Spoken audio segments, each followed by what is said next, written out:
This is iRacing.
Well, after what was madness at our first venue of the season at Road America a handful of weeks ago, we take a trip over to continental Europe and more importantly the Eifel region of Germany, as the Nurburgring Grand Prix circuit is set for the best part of what is going to be an hour and a half worth of competitive racing. GT3 plentiful here in the home of European motorsport, and nothing could be more further from the truth when you talk about the Nurburgring Grand Prix circuit. Good afternoon, everybody, and welcome along to live coverage of round 2 of the SimRacing Republic GT Open Series for 2025 and 2026. And welcome along to live coverage here on the Global Sim Racing channel. My name is Alex Goldschmidt. Joining me in the booth today will be Steve Kernick. We'll have our director behind the scenes, Christian Deploy, who will be using cameras provided by Dougie Beard.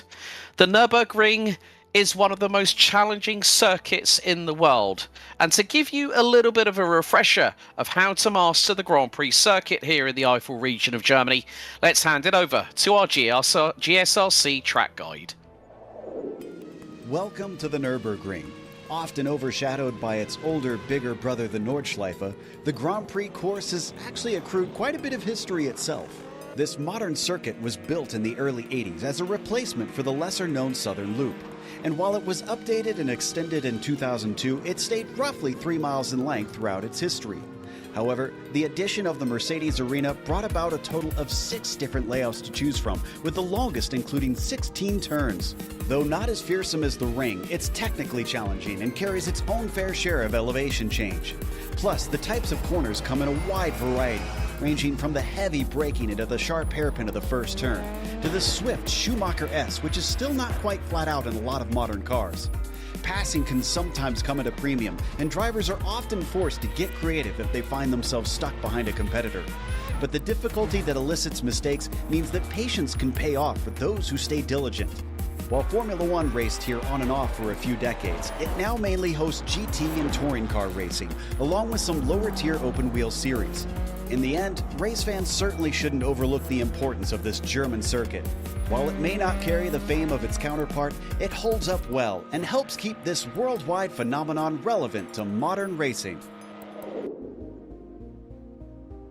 Well, Steve, the Nürburgring Grand Prix circuit in Nuremberg opened back in 1982. It's seen plenty of action around this just over 5 kilometre, 16-turn circuit. Plenty of close quarter battling, plenty of close proximity barriers. What are the drivers going to have to watch out for more specifically over the 2 races here today? Well, a couple of things you got to keep an eye on is your heavy braking zones create a monster of a concertina effect, especially when you're heading towards the end. Turn 14 and turn 15 is known for track cuts, concertina, and a little bit of argy-bargy moments, so that is going to be a main concern. The Hyundai curve is also going to be a tricky one to get right. This circuit relies on rhythm, it relies on you keeping focus and protecting your tires at all costs. And for the start of the race, everyone knows, take caution down the hill into Yokohama curve, turn 1, as it gets brutally tight. You don't want to be too much on the inside, otherwise you've got no drive into the AMG arena. Or if you're on the outside, prepare to get those X's built up too early on into this race. So this is a circuit that goes and favors the brave but also requires a very technical, sound mind to get it right in close quarter racing. Yes, indeed. And with that in mind, let's take you through the overall standings and also the team standings after the opening round.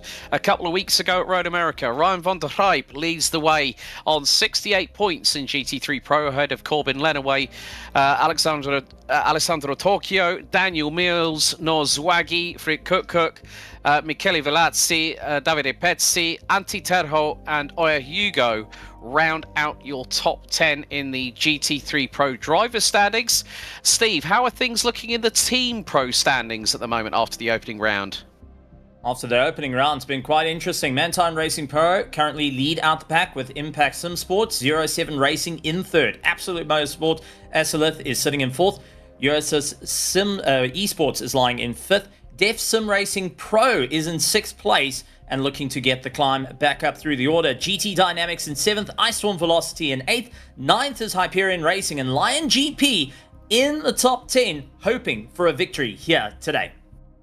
We now turn our attention to the GT3 Pro-Am drivers standings, and it's Niels Balkager that leads the way with a maximum score of 70 points. Johan Neshev, Miroslav Sotirov round out your top three. Sven Landgraf, Dan van Zutphen, Thomas Dunn, Michael Teichmann, Mike Schmidt, Mika Högstra and Thomas Seyfarth round out the top 10, covered by 49 points. But Balkager very, very strong in that Lamborghini. Can he do the same here at the Nurburgring?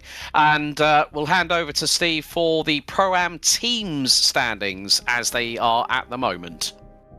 Well, as some close racing happened in round one, Negative Delta by SimGear IT went and took the victory with NJB Performance close behind. Evolution SimSport Red in third. Mantine Racing Pro-Am is currently in fourth place. Blue Chip Racing in fifth. Firefly E-Racing is in sixth. Backmarker Racing Green, definitely not a backmarker, in seventh. Lion GP Academy in 8th place, CSA in 9th, and NJB Performance 2, not quite having the round they wanted, is in 10th place. Finally, we concentrate on GT3 AM driver standings, and it's the 262 of Gareth McRae that has a 12-point advantage over Ivan Loskotov, with teammate Luke Sloats rounding out your top three, the latter two drivers in that top three, having dramas in the early parts of the racing at Road America, but came back fighting in the feature race later on that day. Kevin Maillard, Marcel Nürnberg and Richie Chauhan, who had dramas, especially in race 2 at Road America, rounds out the 6 strong. And how does it look in the Team AM standings at the moment, Steve? Well, a little bit on the smaller side. Impact Sim Sport AM is currently lying in first, so they're going and having a bit of fun. 11 points ahead of Summit Esports Racing, and Firefly E-Racing AM is sitting in third, 82 points down, and looking to try and clutch onto a few points here at Nurburgring. So with that in mind, there is a little bit of business to take care of. There have been some changes. The entry list has changed and will be fixed as of right now until the end of the season at Silverstone, which is the one of 2 endurance stops on the calendar on April 12th. Also, there's cancellation of slow zones, so we're introducing stack penalties, but here are your race details. We've got round 2 out of 6. First of all, we've got the sprint race with the grid being decided by the 2 groups of qualifying. It's 25 minutes, GT3, open setups. And then we come to the beauty of the custom balance of performance for the SimRacing Republic GT Open. And with that in mind, let's reveal those stats for you, because we've got quite a few changes in terms of the ballast and also the power reduction as well. And more to the point, well, one car has gotten away scot-free with no kilos on it. That is the BMW. Acura gets 5 kilos. Aston Martin, 10 kilos. Corvette and Ferrari, 6 kilos. Ford gets the biggest slam dunk ballast weight on it, 12 kilos for the Mustang, with the Lamborghini on 10, McLaren at 4 kilograms, the Mercedes at 2, and the Porsche 911 also gets 10 kilos of ballast, matching the Aston Martin. Power reductions for the following cars: 0.5% reduction for Acura, BMW and Ford, and the Mercedes is going to have -1%. Now, gone are the mandatory pit stop windows. All cars will now be limited to 45% fuel per race. So we've got the sprint race, which will be 25 minutes. The master race will feature 65 minutes, but fuel will dictate when drivers go in for the pit stops themselves. We've got stacked penalties, so we're not doing slow zones. There's no mandatory pit window. The general pit window for the main race will be between minutes 5 and 60. Cancellation of the 30-second required stop time. So, as I said, fuel limitation will dictate how the pit stops go on. Cancellation of start zones, instead going on iRacing's green flag. Corridors and no overtake until start-finish remains in place. And there will be it will be the decision of the overall leader to go on the safety car restarts. He has to maintain a consistent safety car speed until accelerated. More to the point, we've had a big change. Of course, the iRacing special events have a clash. The iRacing Daytona 24 on January the 18th means that round 3, due to take place at the World Centre of Speed on the 18th, is postponed. Now, it's either going to be February 1st or April the 26th, so we're not the only championship that has been affected by that.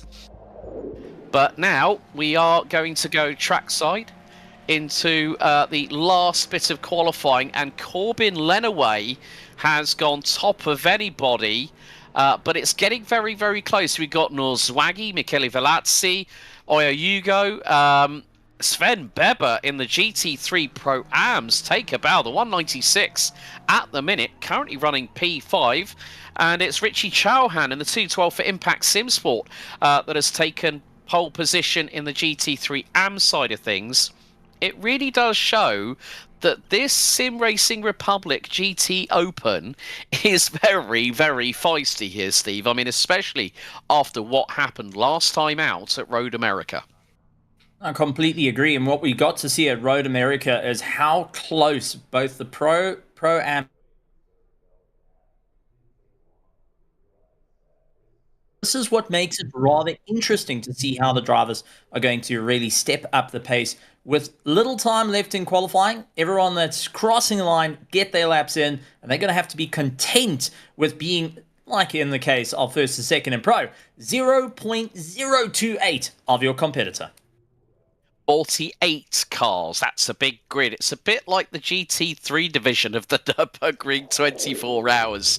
As qualifying has concluded, and we have got our 25-minute sprint race. It's going to be a flat-out lights to flag encounter, and we're going to take you through the respective starting grids. First of all, starting with GT3 Pro, Corbin Lenaway leads from pole position ahead of Norzwagi, Michele Velazzi and Oya Hugo round out row 2 on the overall grid. Davide Pezzi and Dylan Platt 6th and 7th ahead of Daniel Mills and Marcello Caserta. Ale Torres and Robert Carr start 11th and 13th. Robert Carr's a new addition to GT Dynamics. And then we got Ryan van der Rijp, who won both races but got a penalty in one of them. He starts all the way down in 15th. Alessandro Tokyo, 17th. Antti Terho, who won race 2 at Road America, 19th. Diego Nicholas and Frick Cook round out 22nd and 23rd. Casper de Court makes his debut in the series, having missed out on Road America. He starts 29th, ahead of Ian Anderson, who rounds out the overall top 30. 33rd, Ryan Fuqua. Trevor Vavrovsky starts 34th, and Camden Craft down in 36 rounds out your GT3 Pros. How's Pro-Am looking, Steve?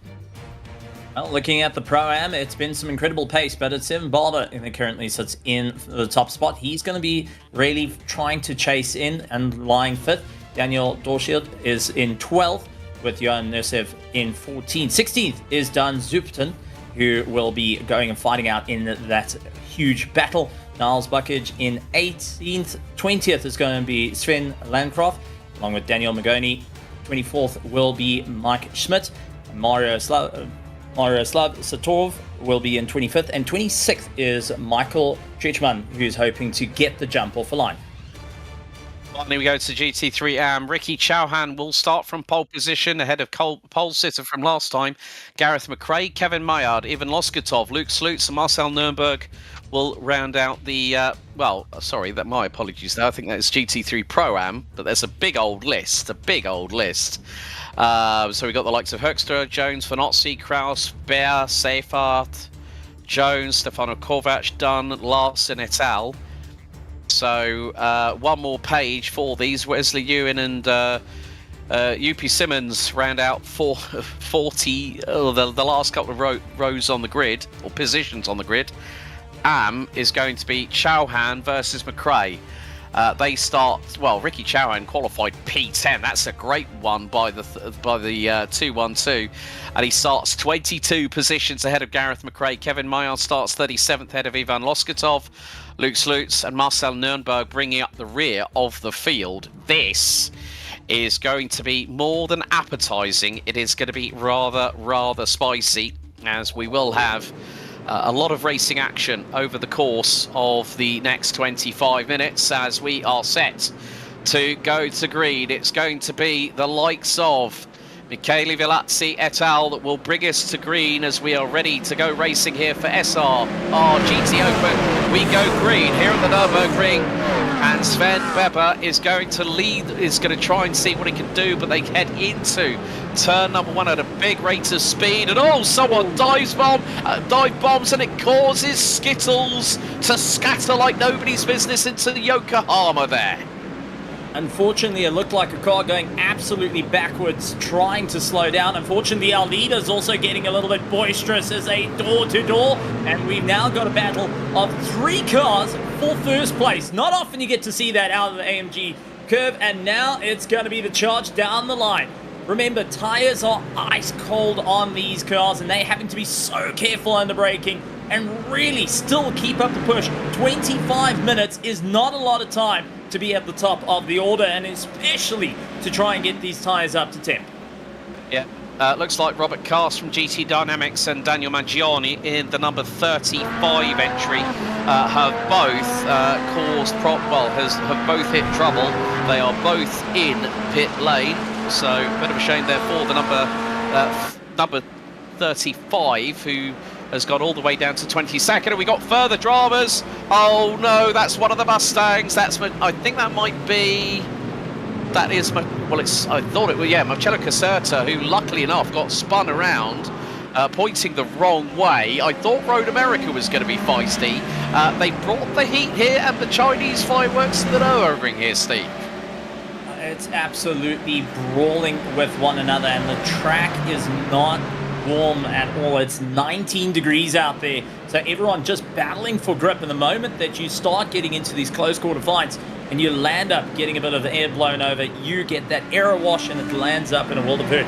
As we go and take a look at Ryan, take a look at the focus, trying to keep an eye on the times, trying to take a look at where everyone is in the mirror and make sure he keeps absolutely focused at the moment. Antti Toho, who after had a brilliant round 1 in the second race, is a little bit further down in 7th and is one of the very few Acuras out on the circuit that should be a little bit better through the twisties. Yeah, well, Von der Rijp took the win in both races. Antti Terho actually got penalised by a lap post-race in race 2, as Corbin Lenaway has, I think, got a certain Marcello Caserta behind him. There's one of the Lamborghinis in the background, and that is Niels Balkager. The championship leader in the Pro-Am side of things has tumbled. Going and having that rear kick out, hopefully a bit of avoidance by the field just to try and keep it on check. But take a look how many of the drivers are putting a bit of dirt on the circuit. That's going to make things a little bit interesting. As Marcello going and having a bit of fun, late on the brakes, trying to go for the send.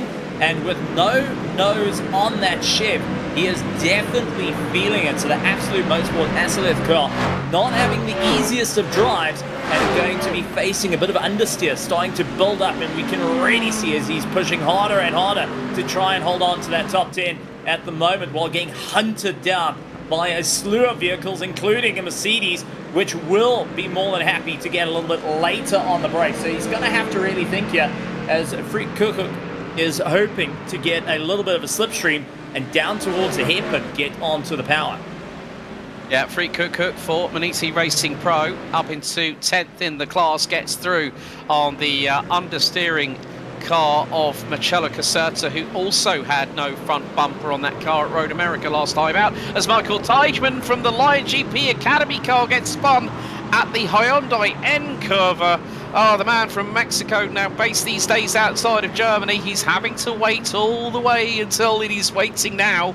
Gets on the power and the 135 rejoins, but Michael Teichmann not having a good job there at this moment in time. Oya Hugo closing in on Davide Pezzi. So it is Corvette versus Aston Martin. We're going to have a look at a quick GSRC replay of the start. This is where we see it's going to be Daniel Mangione from Absolute Motorsport. Look at this, gets tagged from behind, misses the barriers and bang, straight into two cars, and that is why we saw that Marcello Caserta's front bumper went exit stage left. Including a whole lot of bent cars needing some massive repair. In 25 minutes, many of these teams are going to be scratching their head how to claw back just a fraction of points for the sprint race, as we keep an eye on our leaders starting to open up a gap now and trying to pull away from Noah behind him in third, who is just battling to hold on. These two are pushing each other harder and harder. The question is, how long can they keep up this pace? How long can they keep going? And also, who's keeping an eye on the mirrors the most? We're seeing little mistakes happening, and including the sun going and getting straight into the drivers. They have to be so careful with brake markers not to go too far, including into our chicane, where you can see a couple of brake boards not quite sticking as high up as they would like into that chicane. But it is going to be the Ineos Esports Aston Martin getting the drive down the main straight. This is going to be perfect to line up for turn one. Yeah, Ineos Esports, Oya Hugo closing in on Davide Pezzi, as it's the 196 that puts in the fastest lap of the race, and that's Sven Weber for NJB Performance, as Oya Hugo looks to go through into the AMG arena, following out from Yokohama. The number 12 Aston Martin closing in on the Absolute Motorsport Acelith Corvette Z06 GT3R, as Pezzi on the brakes as they come out. They're going to have the run down into the next few corners, but that Aston Martin looks rather planted. The Corvette of Pezzi looks a little bit loose on the rear end when he's trying to apply the power. Of course, very different powertrain solutions. Front-engine rear-wheel drive for the Aston Martin, mid-engine rear-wheel drive for the Z06 Corvette GT3R as they come through a kind of parabolica-style curve heading into Goodyear. Oya Hugo is still waiting for his opportunity, as it's now going to be up the hill and try and get the traction down. Don't run too wide out of the corner and through the Michael Schumacher S's, named after the 7-time Formula One world champion. And Hugo trying to get in and show his nose to Davide Pezzi, but this is a great battle at the front end of the field. Sven Weber leading GT3 Pro-Am by a whopping 4.7 seconds, and Richie Chauhan is 19 seconds to the good ahead of Ivan Lozgatov. We've had quite a few drivers end up in pit lane and their races have been curtailed. We're down from what was 48 drivers to 39. Wesley Lewin for CSA is all the way down in 39th position, but he's made up 3 places. But Richie Chauhan for Impact Sim Sports Ignite is on an absolute tear. And where is he at the moment? He's currently running P5 overall, shades of Gareth McRae from Road America in the sprint race a couple of weeks ago. Keeping an eye on the battle and got the best seats in the house, especially for our front duo having an argument. The Aston Martin spectacular on the brakes, but just hasn't got the low-end grunt to deal with the Chev at the moment. And Pezzi is going and utilizing every little bit of rotation that the Chev can bring out at the moment, slowing it down on the apex quite a bit, throwing the Aston Martin off cam, and immediately getting back onto the power. It's quite a fun part of having the little Chev to narrowly make your way through, especially through the AMG sector, as it makes it a little bit easier. But under braking, the Aston Martin is just incredible, and I think every iRacing driver can talk about. And let's take a look at the replay on the top right, as it was a big run for Niles, who unfortunately loses the rear of the the Lamborghini, flung into the middle of the field and T-boned on the way through. He was hoping everyone would avoid him, got knocked once, twice, 3 times more just for luck. Yeah, and we also, along with Niels Balkhager, we have lost Dan Van Zutphen, Sven Landgraf, Kevin Maillard, Daniel Mangione, who got a 5-second penalty the wrong number used in qualifying instead of the number 35 used 133. Also, penalties coming in. 5-second penalty for qualifying infringement for Sven Beber. 15-second time penalty for Freak Cook for major contact responsibility as dictated by race control. Big thank you to the team behind the scenes here at SimRacing Republic. But Oya Hugo, with just under 15 minutes and 40 seconds to go, is giving Davide Pezzi quite a lot to think about. In third place at the moment, there is Nurburgring in the number 74 for 07 Racing. He's in P3 as Hugo into Yokohama goes for the move.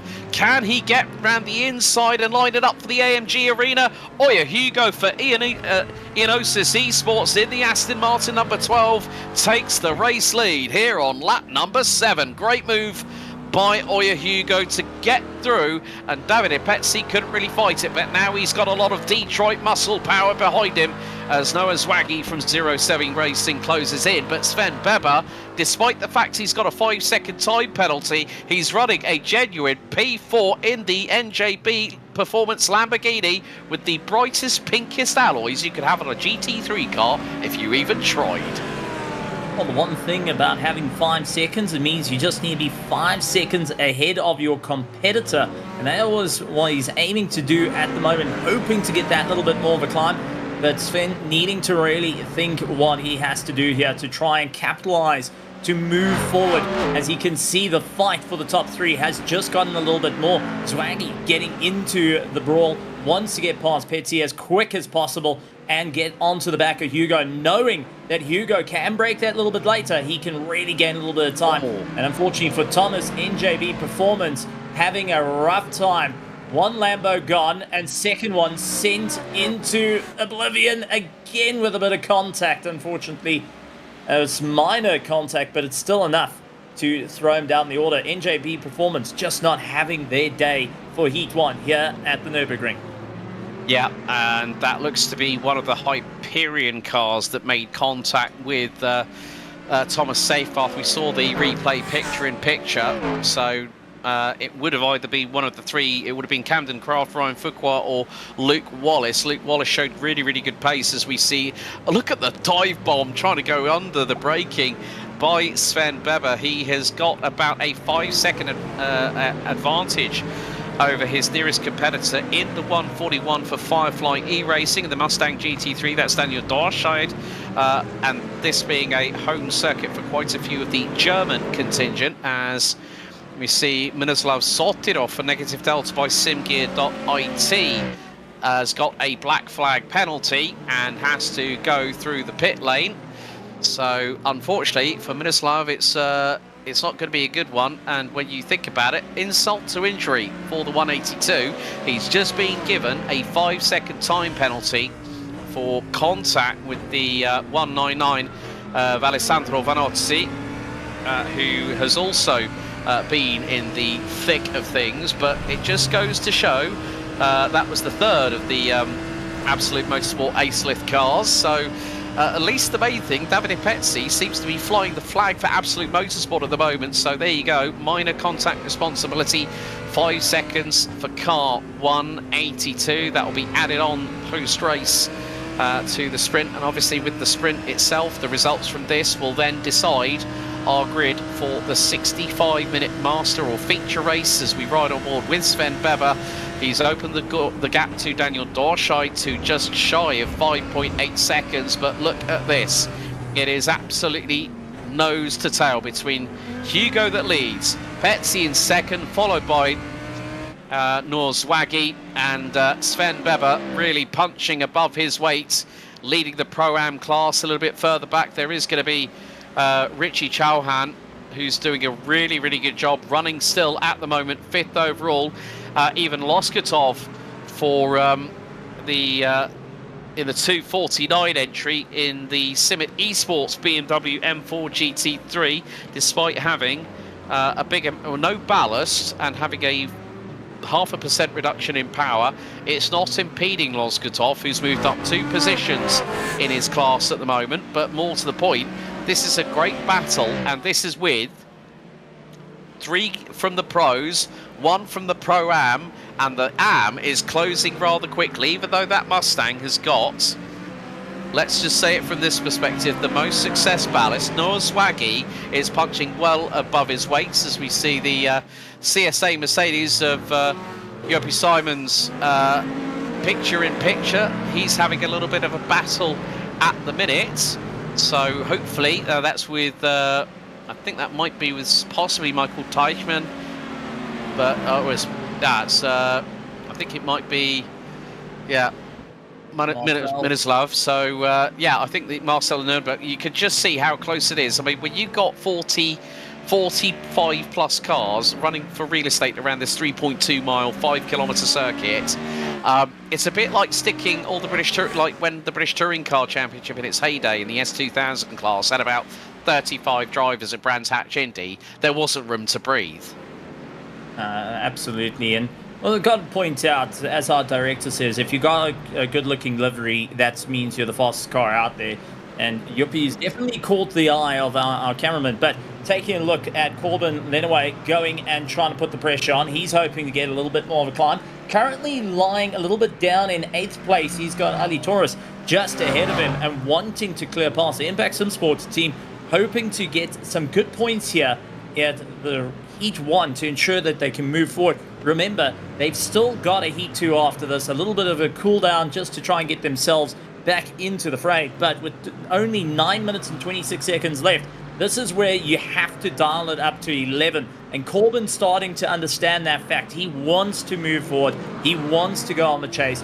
He wants to ensure that he goes into Heat 2 a little bit more. Unfortunately, Torres is hoping to keep that pace a little bit forward, hoping to keep into 7th position at the moment, and wanting to stay on the back of Ryan, who is in 5th place of the GT3 Pro class. I do want to point out that Daniel Mills currently holds the fastest lap. He's lying 4th in the GT3 Pro, but 6th overall at the moment, behind a Pro-Am driver and an Am driver. So he's just keeping his pace, keeping it going, knows he's in the top 4. Remember, all he has to do is keep within 5 seconds and he will be able to get 3rd place for Heat 1. That's all he has to do. And at the moment, fighting in between 2.8 to 3 seconds, lap after lap.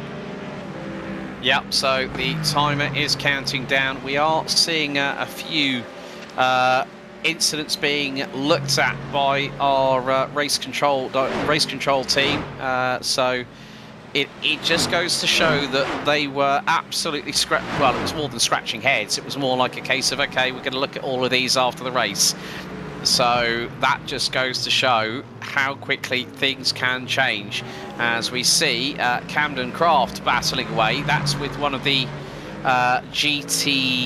that's with one of the cars from GT Dynamics at the moment. So that's Trevor Vavrovsky, who has moved up 8 positions in terms of the class side of things. So Trevor Vavrovsky doing a really, really good job of moving up the order. His recently added teammate Robert Cast is all the way down in 19th. Alessandro Torchio is out of the race. Looks like we have gone back up to 44 cars, but still with 7 minutes and 20 to go. Camden Craft for the team of Hyperion Racing, who do run in other leagues, normally in GTPs or the LMP2 side of things. They've decided to go out of the frying pan and into the fire, and Camden nearly has a bit of a wobble coming out of the AMG arena, but he manages to keep the 46 McLaren 720S GT3 very much on the black stuff. Noah Zwaggy closing in once again on Davide Pezzi as we run on board with the number 74 from 07 Racing in the Ford Mustang GT3. Of course, this car built in conjunction with Ford Performance, Multimatic Motorsports and M Sport, the rally division for Ford Motor Company, who engineered the engine for this car. It was shoehorned from a 5-litre Coyote V8 and bored out to 5.4 litres. And then, of course, we've got the road-going equivalent, which, funnily enough, is called the Mustang GTD and has 800 horsepower, whereas this car is a lot lighter, has about 200 horsepower less, but still, with 12 additional kilos of ballast, I am really, really impressed by Noah Zwaggy at the moment. He is keeping pace with Davide Pezzi, and he's only about a tenth and a bit off him. He actually went quicker than Davide Pezzi that time around, and the gap between them is about 3.5 tenths of a second as we head into the last 6 minutes of this opening race. But still, it's nip and tuck as what's to call between Hugo, Pezzi and Zwaggy. They are coming up to lap back marker traffic, which very, very much in the case of things will be Hugo will be the guinea pig, and then everyone's got to try and find their way past. It looks like that might be one of the Lion GP Academy cars, if I'm very much mistaken with that livery on that Mustang. I think it might be Michael Teichmann, who's down in 33rd overall, 13th in GT3 Pro-Am. Well, actually, no, that's 41st, and that's Dylan Platt in the number 5 car for the Lion GP in the Pro class. So Dylan not having a good run, dropping 12 places in class to what is 18th and 41st overall. This is, you know, we're getting to the end of, after this race and the feature race a little bit later on, Steve. There's going to be a lot to pick apart for the teams, for those especially that have come out of the gate swinging Road America and then found that they've had a bit of a sauerkraut aftertaste coming here to the Nurburgring after round 2. That's it, and it's going to be back to the drawing board. The question is, can our leaders clear the back marker without getting held up? Now, Zwaggy is wanting to get past the likes of Pezzi as fast as possible, as well. I've got to hand it to our back marker getting out of the way, just minding his own place. So Dylan saying, listen, go past. I don't want to interfere with you guys in the last 4 minutes. And I'm sure for Zwaggy, he's a little bit frustrated about that, not able to get past Pezzi, not able to box him in to try and get into that second place yet again. But take a look, the number 12 car getting into the fastest lap, 152.2, and you can see the sun reflection into turn 1 to keep the pace up as the leader, to really go and keep moving forward. Hugo is not going and holding back. He knows 3 minutes and 55 seconds means that you have to give it everything you got, lay it all on the line and push. But I do want to point out that lying in 4th place, our Pro-Am driver, Sven Barber, now on the back, trying to clear into the top 3. What a statement it will be if Sven can finish in 3rd place here at Nürburgring in round 2 and saying, I'm a Pro-Am and I can take the fight to Pro. That was exactly what happened with Niels Balkager last time out at Road America, especially in the main race. So Sven Beber making sure that V10 naturally aspirated Lamborghini Huracan GT3 Evo is going to close on in. We've got this, and I think including this lap we'll have 2 more to go as they go up through the Michael Schumacher S's. And a kick up of dust to Sven Beber, using all of the track and then some, using a little bit of gravel to keep the right rear planted when he's got the foot down to the floor, up towards bit curve, and then it's going to be through at high velocity and accelerating up the gearbox. There's all bit of a run wide coming out of Advan by Davide Pezzi. Noah Zwaggy has got an opportunity with that 12 kilos of ballast on board that Mustang. It's not helping him as much as he would like into the chicane. And now into Hyundai N. We'll have 2 laps to go after this one. And more to the point, Oya Hugo has made a statement here. It might be the fact that his car might be powered by a tuned Mercedes twin-turbo 4-litre V8, but the Aston Martin badge of pride for Ionosis Esports is really kicking and screaming all the way down into Yokohama. Camden Kraft closing in once again on Trevor Favrovsky. This is for 11th in the class. Kraft looks to the inside, and with him he's got teammate Ryan Fuqua behind him. They do say strength is by numbers, and it looks like they've got an Acura behind them possibly. That's Ian Anderson in the number 18 as they go hurtling their way down into Yokohama. And more to the point, Favrovsky defends, Kraft and Fuqua on the attack. And then it's the number 18, Ian Anderson from Deaf Sim Racing Pro. Let's not forget him and Antti Terho are both deaf. They do by what they see. They cannot hear anything. They do it by feel. They do it by sensation, what their backside is telling them through the vibrations on the direct drive. But Favrovsky manages to stretch the legs on the number 3 Mercedes AMG GT3 Evo, away from Camden Craft, who in the twistiest stuff has got that McLaren very much on point. But that's a good move there. Ian Anderson, he's trying to go around the outside of Ryan Fuqua on the run down to Goodyear.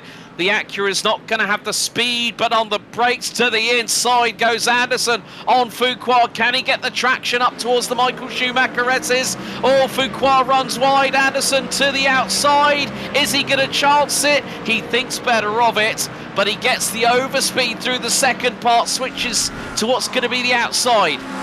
And again, Fuqua pushing Anderson towards the outside of the circuit. The Acura not giving up, and Casper de Court in the number 4 is also, I think, closing in on them. So Casper de Court for Graphite Racing. Casper, also known with IVRA, through part of the organisational side of things. There goes Noah Swaggy. Swaggy's got the move on Davide Pezzi as we hit the final lap. The Mustang breaks through the Corvette brick wall at Yokohama on lap number 15.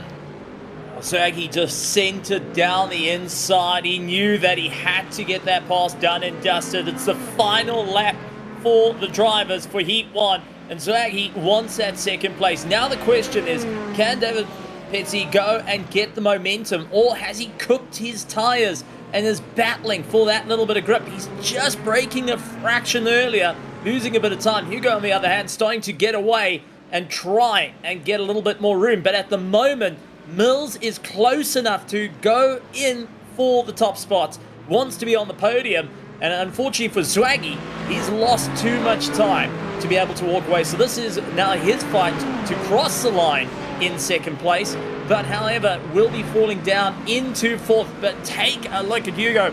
What a stellar drive from the Aston Martin driver, keeping it absolutely pinpoint perfect at the moment. Couple of corners to go, clearing some of the dirt off the windscreen to make sure that it's an easy run to the line. Oya Hugo started in fourth in the class, but he has made a statement. He said, do not count me out here this season in SRR GT Open, through the chicane for the final time, and it is going to finally be a win. The Maniti Racing Pro deadlock is broken. Enosis Esports and Oya Hugo win the sprint here at round number 2 at the Nurburgring, with 077 Racing's Noah Swaggy taking second. Davide Pezzi for Aislith. And dramas for Richie Chauhan. Dramas for Richie Chauhan coming through in towards and there's a car without its front bumper on it. That is more than likely going to be, I tried to see who that was, but we're going to have a replay. Richie Chauhan, you dodged a bullet there. It was actually one of the Aston Martins who went to the inside, clatters in to the right rear corner. That might have been Corbin Lenaway possibly, who's ended up, yes, it was. Was it Torres? And Chauhan gets another biff into the final corner, and that was one of the 07 cars. So Richie Chauhan, limping Mustang et al., still picks up the win. He ends up 13th, but Sven Beber, I think, did enough. He got 7.8 seconds ahead of Daniel Dorscheid. Richie Chauhan victorious in GT3, and despite a double hit at the last corner, last lap, but Oya Hugo takes the top of the pops. Let's have a look at the results.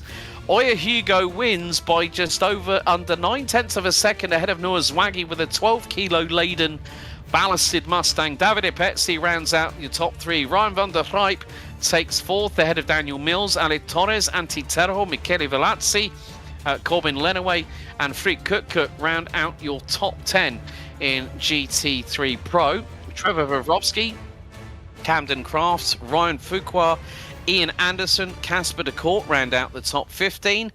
Diego Nicolas, Marcello Caserta, Dylan Platt, Robert Cast round out 19th. Alessandro Torchio, unfortunately, would retire after lap 2, having been biffed around the place in 20th position. And with that, we do now go on to GT3 Pro Am. And Steve, how did the results play out on that one? Because that was just as spicy. Well, Sven Weber getting that first place. Daniel Dorscher, it takes on second place, 7 seconds behind. Miko Hoekstra sits into third place. Max Kraus in fourth. Johan Nasev sits in fifth. Mike Schmidt holds on to that sixth place ahead of Stefan Jones. Martin Barr in eighth. Ninth is Roberto Stefan Krovic, along with Callum Jones sitting in that top 10, a little bit further down. But wasn't easy running for our pro-ams. Nicholas Larson felt a little bit of pain with Thomas Dunn finishing up 12th.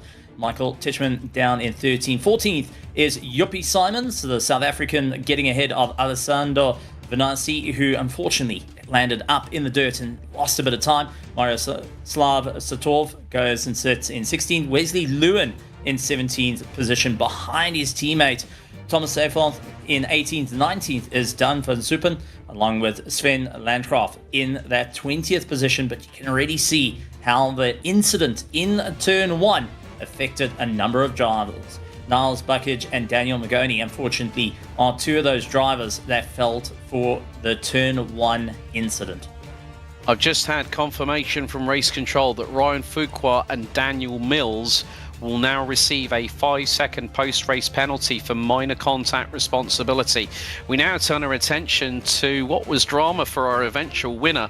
Richie Chauhan got biffed around the place last corner, last lap, but still came out smelling of roses. The 212 takes the victory in the GT3 AM for Impact SimSport ahead of Ivan Loskatov for Simit Esports Racing. Gareth McRae, Chauhan's teammate in the 262, rounded out your top 3, with Firefly eRacing AM's Marcel Nürnberg completing 4th in the running order of things. Luke Slutz, the teammate of Loskatov, ended up 5th, 2 laps down. And unfortunately for Kevin Maillard, the third of the Impact SimSport Mustang GT3s, would retire with 7 laps remaining. And I've just been informed Richie Chauhan has had an unsafe rejoin, 15-second penalty added post-race, but it is still not enough to deny Chauhan the victory. There are still incidents being analysed by our race control team. We have got a warm-up underway with about 6 3/4 minutes left to go, but it was that first race there, Steve. I think it was basically Maggioni got a touch from behind and he was like literally the bowling ball going down the alley, and as I said, it sent skittles everywhere going into Yokohama. And it wasn't just the first point of contact that we saw over the course of this race. As we see in sprint racing in GT3, it is always about, as you rightly said at the top of the show when we were talking about the track itself, is making sure that you get into a rhythm, but also negotiate your way through Yokohama in a way that you can get there nice and cleanly. And what I liked, particularly from Oya Hugo, who joins Ryan van der Rijp as a race winner this season, of how patient he was. He didn't try and force issues to happen. He made the race come to him.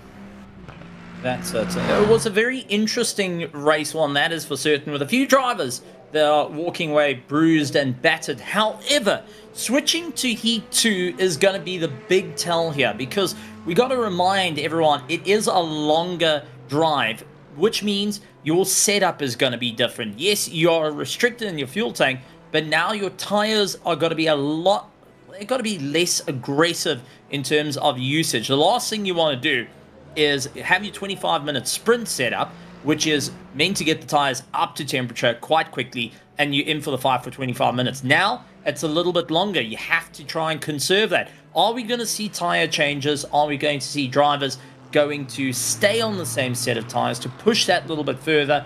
These are the different factors that everyone's going to have to think about after everything that happened in Heat 1. And for the drivers that were affected in Heat 1, you've got to take all the trouble that's gone on, chuck it to the back of your head, and refocus on the race, because you have got points on the line here. If you've had a nightmare of a Heat 1, there's chance to make up points in Heat 2, and that is what we're going to be aiming for. And already, Corbin Lenaway, who's been one of the drivers that battled at the start and had to play dodgems for quite some time, is now already doing that, trying to get his head into the game, keep up the focus, and keep this Aston Martin going. If there's any final tweaks you need to do, best get them done under warm-up to ensure that you're ready to rock and roll come a little bit later on. Plus, not to mention that we're sitting at about 4 o'clock sim time. That sun is going to get worse and worse, and we might actually start to drift into a little bit of darkness here in Germany as well,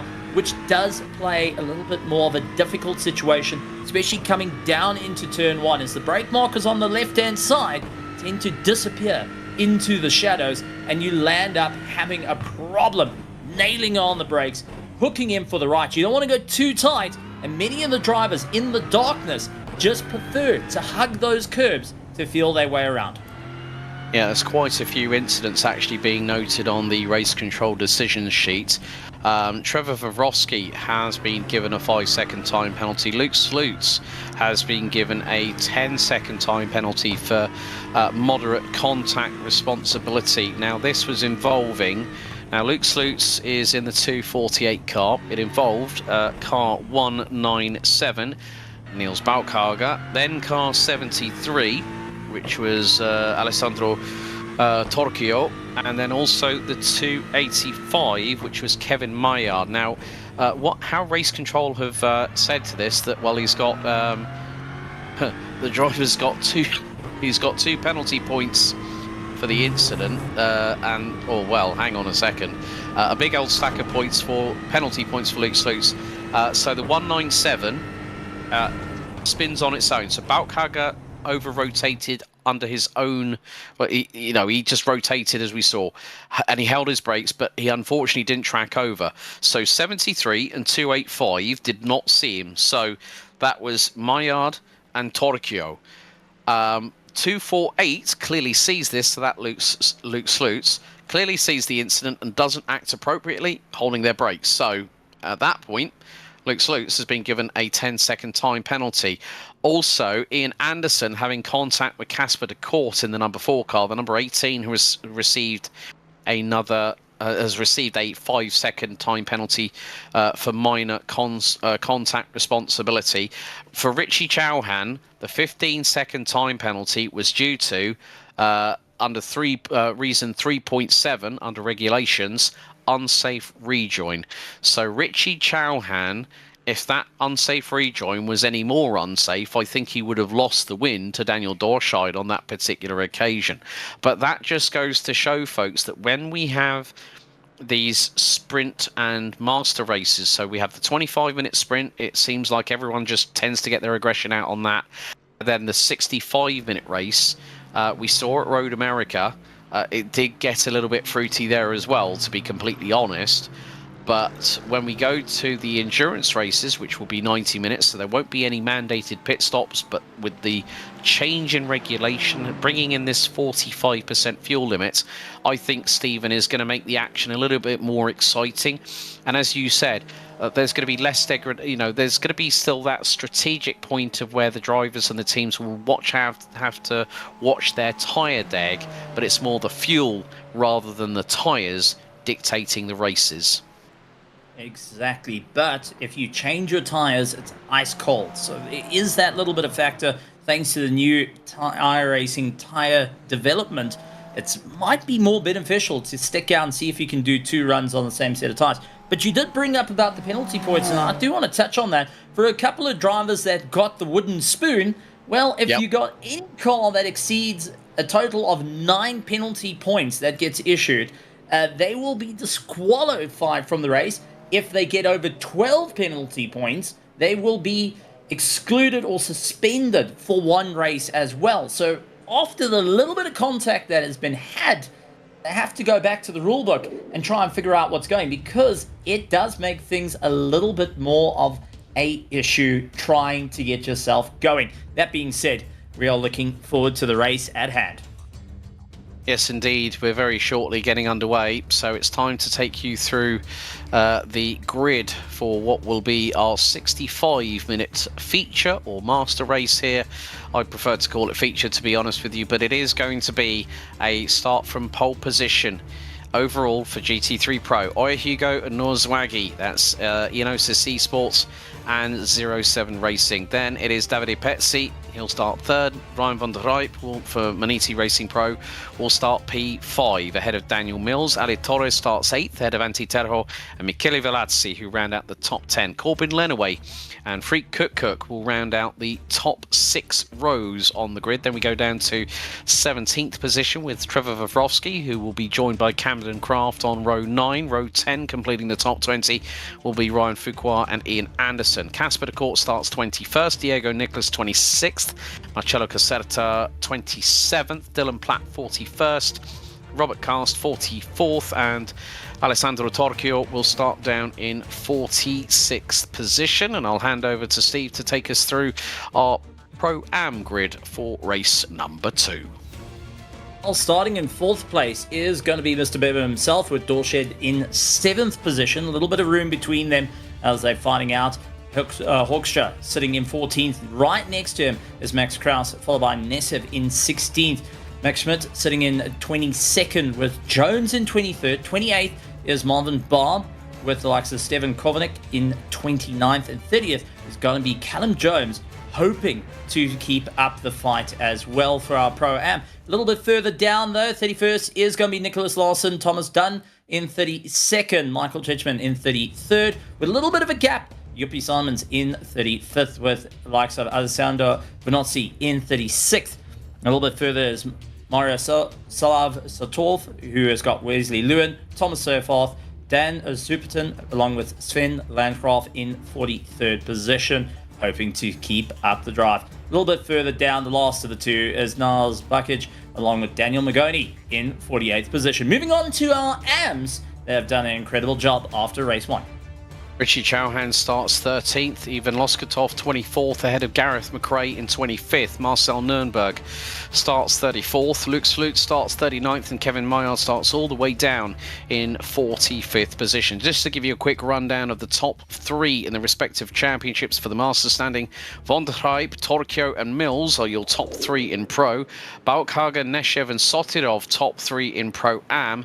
McRae, Loskotov and Sloots round out the top 3 in our in the Master Championship. There are 4 different championships. So we've got overall, sprint, master and team as the M2 Cup pace car peels into pit lane. It's Hugo versus Zwaggy on the front row of the grid as we are getting ready to go racing for 65 minutes. Fuel will dictate the pit stop phases from round 2 onwards for the rest of the season, as it is down to Hugo to decide when he is going to gun it here at the Nurburgring Grand Prix as we go into race number 2, the master race here at the Nurburgring, and it's side by side as they head down 3 wide at the majority point of the field as Hugo has got Zwaggy to the outside. Beber looking to make it 3 abreast. He gets a little bit of a tag from Davide Pezzi.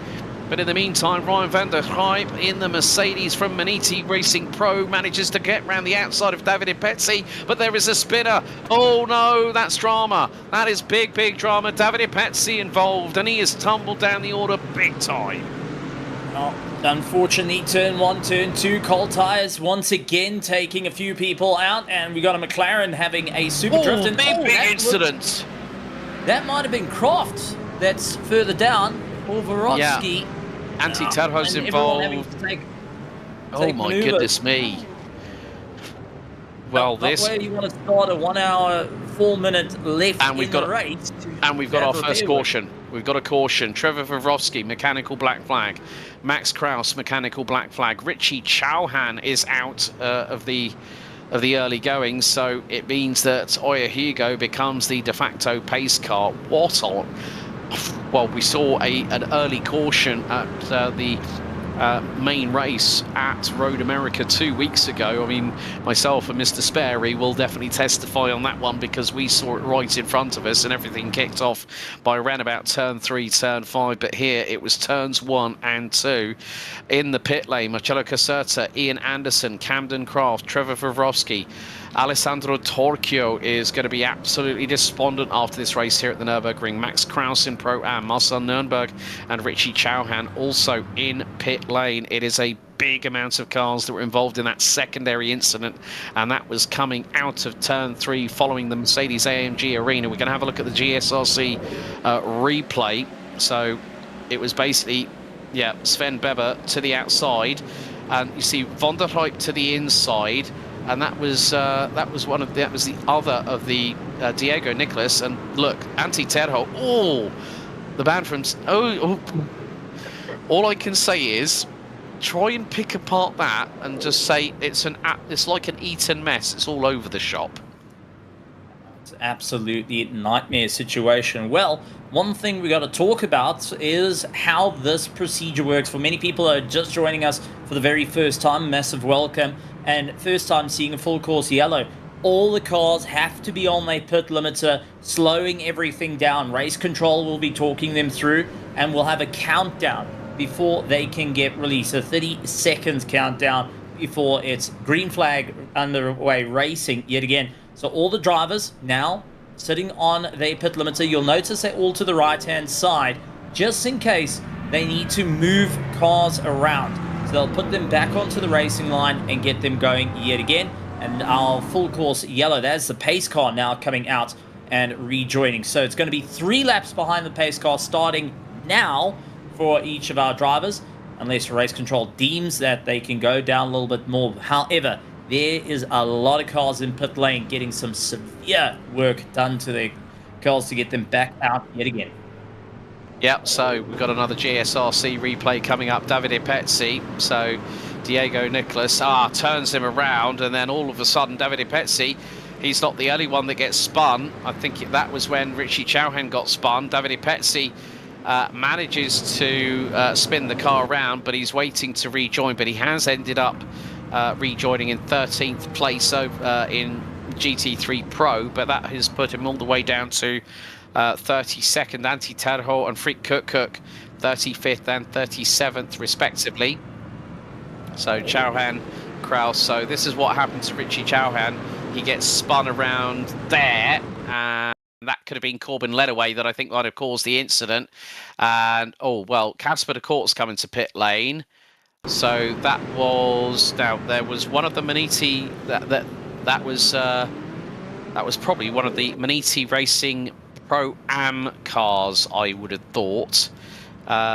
So Marvin Bear would have been the driver involved, because at the moment Dan van Zutphen up to P10 in Pro-Am. Van Zutphen, a terrible race for him in race 1. Of course, Alessandro Torchio is going to be absolutely livid. I can probably, if I was a fly in the wall for 07 Racing's Discord voice chat at the minute, I'm sure that Alessandro Torchio would be absolutely fuming. Here's a replay with Max Kraus from Evolution Simsport Red. They scatter, and then I'm waiting. Oh, no. He rejoins into traffic, and bang. He should have just waited like the two on the outskirts were doing. He gets a big old hit, and there's a secondary contact. And Max Kraus's front end of that Mustang completely rearranged. But again, it's just about the simple etiquette on sim racing, is that if you are turned around, you hold your place. You hold those brakes. He rejoined, and I think it was just a case of he thought he was clear. He wasn't. Bang. Unfortunately, he ends up in the pits with a big amount of damage to that Mustang.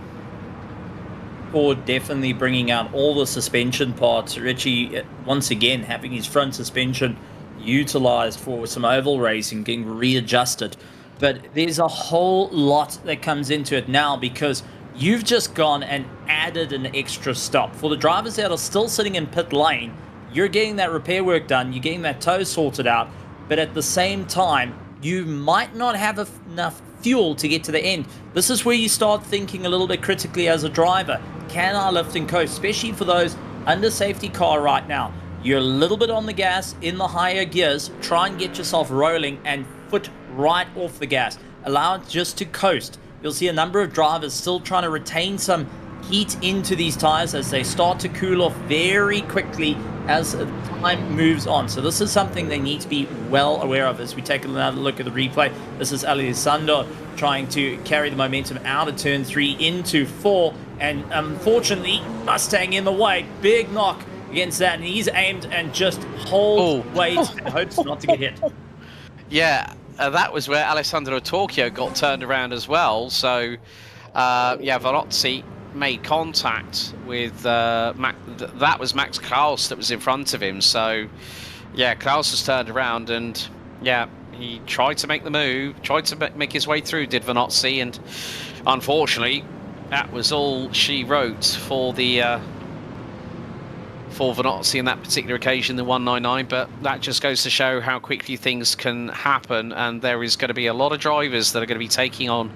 There are drivers where I'm seeing repair times north of 5 minutes, north of, yeah, well, Richie Chauhan, he's just gone past the 7-minute marker of being in the pit lane, and that's including the return to garage. So I think Richie Chauhan is going to say to himself, well, I can get out there, I can still get points. That's the beauty of this competition, with only having 6 competitors, and the same could be said for Marcel Nürnberg. But the biggest profiteer on this is going to be Ivan Luskatov, who is in the lead, and he's currently, funnily enough, 11th overall. Sven Beber looking to do exactly what he did in the sprint race. He is currently in P4. Just wondering how his teammate Niels Balkhager is getting on. That's going to be an interesting one, because Balkhager now 14th. He's up from 21st, as we are still under the safety car conditions under our first caution for the master race for round 2 of the SimRacing Republic GT Open. Of course, you'll be able to catch all the action, not just for this, but also for the SimRacing Republic Endurance Championship, which is going to be also coming up in the next few weeks. Of course, that's also another interesting one, where it's 4 hours of flat-out GT3 endurance racing and then some. But more to the point, Gareth McRae is in P2 in the GT3 AM side of things, the Impact Sim Sports Ignite entry. So Johan Neshev holding the flag high in Pro Am for Negative Delta by simgear.it, and that team, you know, that is the team that he's with alongside Miroslav Sotirov and Yulian Dimitrov. And let's have a look. So just having a look here at the moment.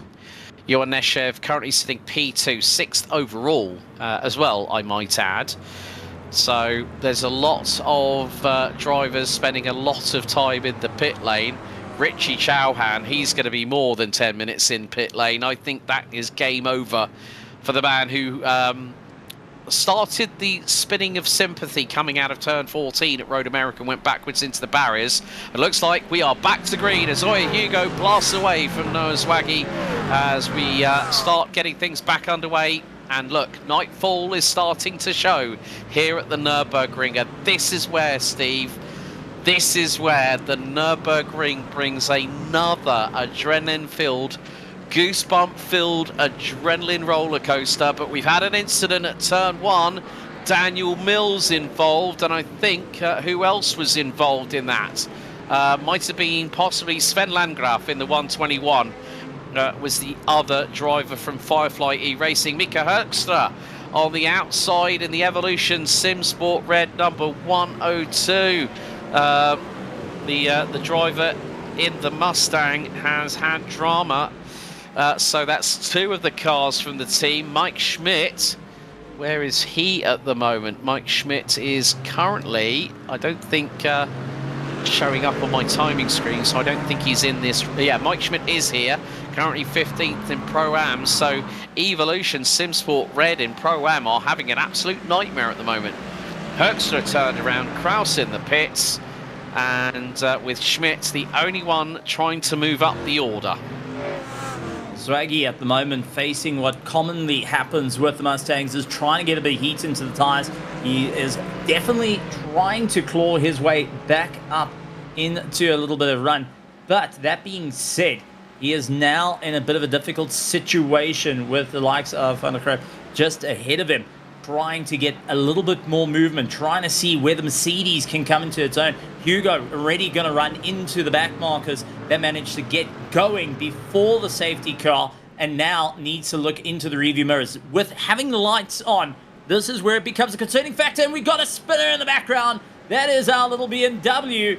of the likes of Ivan Lucas, who has gone down the order, and Zwaggy down the inside tries to go for that second place. A huge sin once again, getting a little bit more comfortable, but stuck on the outside through turn 2 in the Mercedes arena, late on the brakes, trying to bring it back for 3, and is going to have the advantage into the right-hander, but can he get the drive to make it work for him? Stuck on the outside as Ivan gets going, and we take a look at the replay.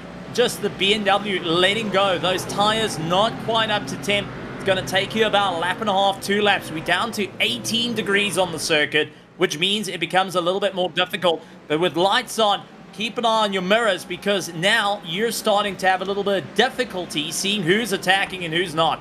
Yeah, picture in picture, we've got Dan van Zutphen from Pro-Am Maniti Racing. He's really having a bit of a battle on at the moment. He's got Thomas Seyfarth alongside him. Meanwhile, Noah Zwaggy, the Italian from 07 Racing, managing to keep it around the outside going into turn 3 on Ryan van der Rijp, as here comes Ale Torres up the inside, and that is going to be on Sven Bebber, but Bebber to the inside. The Pro-Am Lamborghini from NJB Performance hangs on to 4th overall, but Ale Torres, the teammate, the Spanish teammate of our Andorran race leader Oya Hugo, trying to move up the order and trying to contest for a top 3 position. But at the moment, Van der Rijp is closing in, and he's looking towards the outside. A Swaggy to the inside here at the Hyundai N-Curva. But at the moment, the 12 kilos of ballast is hurting. It's absolutely hurting Zwaggy. As here comes Sven Bebber to the outside as one of the DEF SimRacing Pro cars. Robert Cars from GT Dynamics has a black flag, but there goes Sven Bebber. Noah Zwaggy saying, no, you are not going to get through on me, as they go through into the Mercedes AMG arena, and Zwaggy keeps the haunches of that GT3 car as Van der Rijp tries to battle with Hugo. Coming out of the arena for the race lead, the Andorran stays steadfast ahead of the Dutchman as they run down the hill. Ryan van der Rijp, as we've always seen, when we get picture in picture with his stoic Dutch face there, absolutely motionless. Ryan van der Rijp has got the Maniti Racing Pro poker face on, and he's gunning for the Andorran in front as we still have 50 minutes to go. This race is a German powder keg waiting for the fire to be lit and for the spark to ignite. Not to forget a pit stop. A single pit stop is going to be needed for these drivers, and it's going to be right towards the end of the race. So it's all about who's going to position themselves to get that extra lap in. As they clear the back markers, it was nice and clean through the Schumacher S's, but now it's all about the momentum. Sven, on the other hand, is going to be very careful. He's wanting to get into a fight ahead of him, but he has got the likes of Johan Nesev right behind, keeping that pressure on and looking for an opportunity here. So is it worth fighting against the pro class and sacrificing time to your own class? Well, for likes of Bebber, he has now lost that position. He's stuck playing piggy in the middle. And for Nesev, he's just waited for this opportunity, has got the drive, got the time to get into the slipstream and push a little bit more. The negative delta by SimGear IT now looking to look for that inside line. Unfortunately, not going to get the pass just yet. Sees that Sven's going to take the tighter line, continues on the racing line. This is going to help him for the undercut as he tried to get underneath. Unfortunately, no room to go. But if he can line himself up just right by Torres, who can get the drive on the Lamborghini, he will force a door open and be able to get into the lead of the Pro-Ams. Shades of Jordan Pepper back in DTM this season before he turned his attentions from Lamborghini to BMW as an official factory driver. But look, Bebber using home track advantage and knowledge through into this right-hander. And look, Torres has left the door open as they've got the run down to Goodyear. Johan Nescher for negative delta by SimGear.it in the 181. Mercedes AMG GT3 Evo is right with Sven Bebber. This is allowing Stefan Jones, who is about 1.5 seconds behind the battle for the race lead. as the number 73, that's Alessandro Torchio, sets the new fastest lap of the race overall, 1:53.237 by one of the 3 Italians making up that team. And there is an Acura just in front. That looks like it could be Antti Terho, who gets out of the way sharpish. Von der Rijp on a tear, and he is still gunning. He is leading the master division in the pro side of things. But Oya Hugo is making sure that Von der Rijp has got to work for that race victory. And when you think about it, Oya Hugo last time around finished 13th. He wants to make a statement. He wants to say to Von der Rijp, you've got to do everything in your power and then some to try and get past my Aston Martin, as Hugo responds with the fastest lap of the race, 1:53.163 with still 47 minutes to go. But the big question now is, how are things going to change? But look at Niels Baukage. He's on the inside of Nicholas Larsson to the inside at turn number 1. And the second of the NJP Performance Lamborghinis makes its way up the order. Baukage is up 15 positions in class. He's up now to P6. Nicholas Larsson was unable to fight that in the Blue Chip Racing Mercedes AMG. He's got Wesley Liu in the South African from CSA in another Mercedes right on his rear, coming out of the Mercedes AMG arena as the number 70. And that is Davide Pezzi, the recovering Italian for Absolute Motorsport Aislith. He might be down in 13th, but he's just put in the first sub, 1:53 of the race, a 1:52.990. And as darkness falls on the Nurburgring Grand Prix circuit here in the Eifel region of Germany, the headlights are ablaze, but the action is even more intense.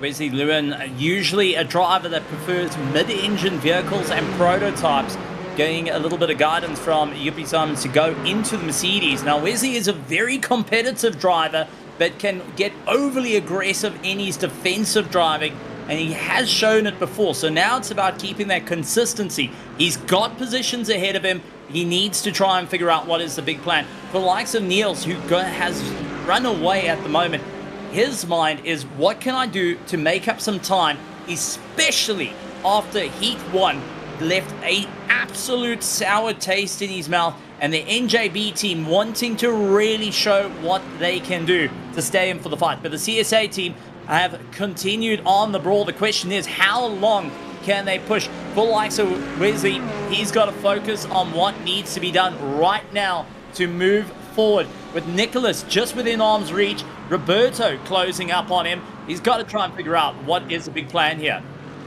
Ivan Loskatov's just got a 5-second time penalty for minor contact. That was with the 195 of Thomas Seyfarth for NJB Performance. But Sven Weber closing in once again. And he is right with Ale Torres, who has set the fastest lap of the race. The 2 Aston Martins are absolutely flying around here at the Nürburgring. Both drivers, Oya Hugo and Ale Torres, the Andorran and the Spaniard, have both gone sub 1:53. Torres did a 52.762, but Von der Rijp, coming out of Goodyear, now closing in. He's swarming all over the back bumper of the Andorran's Aston Martin. Noah Zwagi, all he's got to do, he might have 12 kilos of ballast on that Ford Mustang, but he can be in that position where he is right now, 0.8 of a second behind the Flying Dutchman for Maniti Racing Pro. If something happens between the two that lead the way, then Zwagi will be there to pick up the pieces. Another little factor to chuck in, because while Hugo's currently leading out the race, many other drivers that are leading out their trains, they're providing a slipstream. What do you do in a slipstream in an endurance race, especially if you're not wanting to put the pressure on? Lift and coast. You're going to have the same speed. You're going to be able to save that extra bit of fuel, which means you can go one lap further into the race. We're going to see one pit stop starting to filter in, unless you are conservative with your fuel, especially after the safety car took a spanner and threw it in the works as hard as possible. These drivers are having to consider different factors. And for the likes of Sven, who leads out his class with a lot of pressure on the back of him, the likes of Nesev right there, the Lamborghinis aren't the most well, I can say, fuel economical car that you really want to have in the sim. The Aston Martins of Torres, however, can go that little bit further. It's a bit more comfortable to push on, and especially with that restricted fuel tank, you need to make use of every little drop left in the tank to move forward for this race. You want to score points? Well, you're going to have to think outside the box. Just noticed that Dylan Platt for Lion GP, the man from the UK, has pitted after 10 laps of this race. And it looks like we've got another driver that is really punching above their weight. I have seen that Sven Bebber and Johan Neshev have also in the Pro-Am car dipped underneath the 153s. And then now it's the number 16 of Daniel Mills from Impact Sim Sport, who has just put in a 152.672. So he has absolutely decided to kick it into high gear in the Aston Martin. So the Aston really flying around here with that turbocharged front-mounted 4-litre V8 lump underneath that big long bonnet. And we've got Corbin Lenaway closing in. This is Ryan Fuqua, who's running 7th overall but 5th in the Pro-Am category. So a good job there by Fuqua for the Hyperion Racing outfit. He's up 8 places, started P13 in class. So more to the point, it just goes to show that if you do make the best of a given situation, it can work into your favour. And what's more interesting as well, I've just noticed as diving to the inside, that's Sven Bebber on Ale Torres as Corbin Lenaway gets through at Yokohama on Ryan Fuqua, but Johan Neshev is right there waiting to pounce. The Lamborghini of Sven Bebber is doing, as you rightly said there, Steve, just stay in the slipstream. But the thing is that Johan Neshev in the Merc is getting a double toe as a direct correlation. So the thing is, for Sven Bebber, he's damned if he does and he's damned if he doesn't. This is where you got to think outside the box. Can I give you a fun fact about our front engine cars that brings them a little bit closer to the mid-engine? Right, my friend, crack away. Alright, so if you think about the Aston Martin up ahead that Sven is busy chasing down, the engine's a lot closer to the driver. They've actually shifted it down and behind the front axle, trying to bring it towards the driver, and the gearbox sits in the boot. That gives it a little bit more of a mid-engine feel. That's both in the Mustang, the Aston Martin, and in the BMW as well. So in terms of that little bit of grunt, that little bit of rotation that's keeping him alive ahead of Sven, well, it's just the added weight. However, as it starts to lighten up on the car, you will see the Aston Martin naturally start picking up an oversteer instead of understeer like on the BMW. And that is going to slow Sven up quite a bit up against the Merc that is right behind him. And this is a little factor he's got to consider of, you might be lifting and coasting, you're feeling it now, but if the tires fall off on the likes of Torres' car, you are going to be hurting big time as he takes a dive into turn 1, taking it very tight, and immediately Neshev trying to stay in the mix, trying to keep on that racing line. But you can see Bebber at the moment knows that his time is running out. He's starting to feel that pain. Yeah, and like you say, with regards to the, it's not mounted like it would be in the traditional road car equivalent of the GT3s, as Niels Balkager now pits into the pit lane here at the Nurburgring. I mean, obviously the biggest thing that the Aston Martin and the Lamborghini have in terms of a disadvantage with the Merc behind them, the Merc only has 2 kilos of ballast, but the Merc has a 1% decrease in actual power. So it kind of balances the ledger that power reduction and a 2 kilo ballast is hurting Johan Neshev, like you say, a little bit more than he would like, because car number 16, Daniel Mills, puts his Aston Martin into the 152.6s. The darkness is really starting to look at that orange sunset in the background as Torres and Bebber and Neshev make their way through out of the Michael Schumacher S's through into what will be Bitcover, and then it's going to be the run down into Advan as that was a bit wide there by Ale Torres, the Spaniard, coming out of Bitcover as they go through into Advan Borgen and then into the what was at one point known as the Vidal Chicana here, but Noah Zwaggy keeping very much in with the spirits as all. Marcello Caserta has just pulled. Oh, Marcello Caserta's just got off of the chicane, and he's whacked the barriers. Was running 16th. It was one of the bigger corners, but at that point, that is not what Caserta wanted to happen. Meantime, like you say, I think Torres has become the cork in the bottle here, because now it looks like that's another Aston Martin. I've got a feeling that is Corbin Lenaway for Impact Sim Sport that is closing very, very quickly in the number 6 car. Yes, that is him, so he's running 7th overall, and that gap is closing quite significantly between Torres and Lenaway. So Torres is hurting, Beba waiting to see if he can get through, Neshev waiting to see if his rival in Pro-Am is going to make a mistake. But more to the point, it is about how Beba decides what is his next move. Does he stick behind Torres? But he's got to get through on him if he wants to put a car between himself and Neshev behind in the Mercedes. But you see there, Van der Rijp still with Oya Hugo. The gap has stayed anywhere between 2 to 3 tenths of a second. Swaggy is still with them 6 tenths off of Van der Rijp. And once again, we get the camera shot of Ryan as they will now make their way down into Advan very, very shortly. And looks like Neshev has started to lose a bit of time. Yes, he's down by about 8.5 tenths of a second. He is losing time to Sven Beba, but Van der Rijp is still just putting on the pressure. But I have to say, Oya Hugo from Andorra for Enosis Esports in the Aston Martin is soaking up that pressure like a sponge. I think probably the strategy for Hugo, Van der Rijp and Swaggy, that's going to be a case of that will be decided on the race in pit lane. It's going to be all keeping an eye on the drive. However, for Beba, one critical move can either win him favor or land up in a huge amount of pain. And at the moment, the NJB performance, trying to keep up the drive, trying to see where he can go. Torres at the moment is battling to get that Aston Martin to hit the apexes. A little too fast into the corners with that understeer starting to creep out. He's definitely watching the mirrors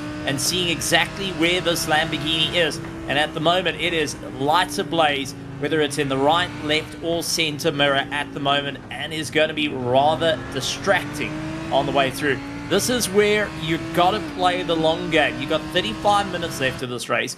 You can lift and coast, try and protect a bit more. Neshev losing a bit of time, now sees Corbin Lenaway behind him. Corbin is a pro driver. Do you let the pro driver get past and punch that hole into it? At the moment, Corbin, who has been putting in really, really quick lap times consecutively, wants to try and clear on by and may actually go and become that wrecking ball needed for Neshev. And there's the overtake with a little bit of a dap. Neshev is going to utilize Corbin as that wrecking ball to go for first place.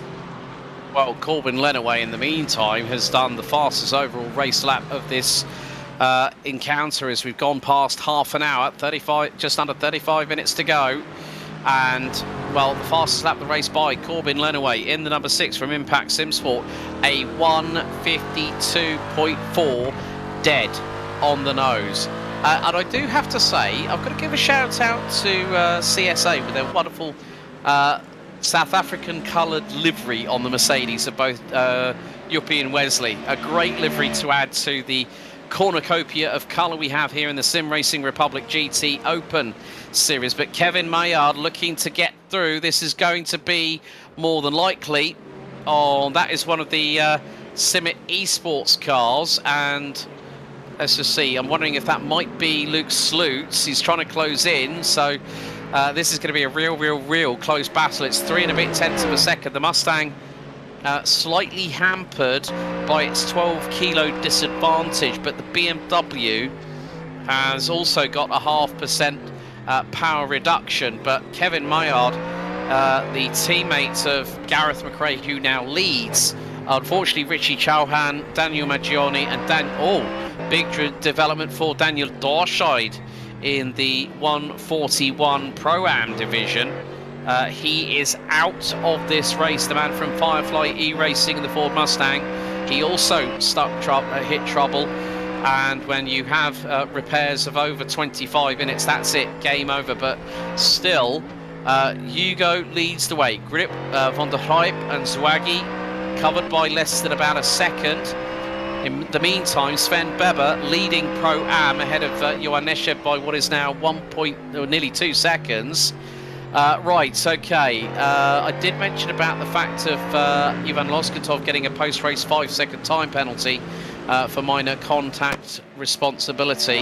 Well, Mike Schmidt in the 104 for Evolution SimSport Red is also going to receive a 5-second penalty for contact responsibility, and that was with car 4 of Graphite Racing's Casper de Court for simply misjudging his braking point and causing a collision. So there's going to be there's a couple of penalties that will be reviewed post-race, which includes the whole field being under investigation for lap 1. That's all I'm saying on that one. So there's going to be a lot that's going to be picked apart after this race. But Lutz keeping Kevin Maillard behind him. The gap is now less than a quarter of a second as they head into Yokohama. If the Mustang had half that ballast on there, Steve, I think that Maillard wouldn't have so much trouble getting past Lutz at the minute. Luke Lutz at the moment in the BMW, trying to push a bit harder. The BMW, naturally a very comfortable car, but just doesn't quite have the straight line speed compared to the Mustang. And this can be more obvious down the straight, heading down towards the hairpin. You will see that Luke is having to move slightly off the racing line, guard himself in the middle, and ensuring that likes of Maillard will have to figure out whether to go left or right, leave him guessing, trying to figure out where to get on by. However, for Luke, this is a tough situation to be in, as you're not comfortable. You're not watching ahead of you. You're aiming to keep a Mustang behind you, trying to keep Kevin at bay, and you're losing out that little bit of time. This is where the mind games come in, where you can just sit, wait, apply pressure, and let them battle. 30 minutes to go. Who has been lifting and coasting is a better question, as we have seen a couple of pit stops starting to happen and drivers returning to the circuit to get going. I do want to point out for drivers that had a bit of damage on their car, usually people say once you're out, you're out. You want to get 70% of the race done here in our feature race, because that means you are a point scoring car. And that is not, it's going to help you further on, because remember, this is a multi-stage championship. There is multiple different ones, as we do see Backmarker Racing Green going and sorting out, and Luke diving into the pits. So they getting their pit stops out of the way, hoping for the undercut versus the overcut, which the rest of the field are doing. So for any drivers that have got damage on their car, I would be one to say, listen, let's get this car back out. We still can complete 75 or 70% of this race. Score points, because this might be that 1 point you need to come 2026 to go and win or lose a championship. And do you really want to have a DNF on the cards if you can avoid it? Yeah, very, very true point there that you just raised there, Steve. I think it's just the case that you've got to look at the bigger picture. Sven Beber now 2.4 seconds and is clawing distance away between himself. He's managed to get through on Ale Torres, so the cork in the bottle has been popped in the form of the number 10 Aston Martin Vantage.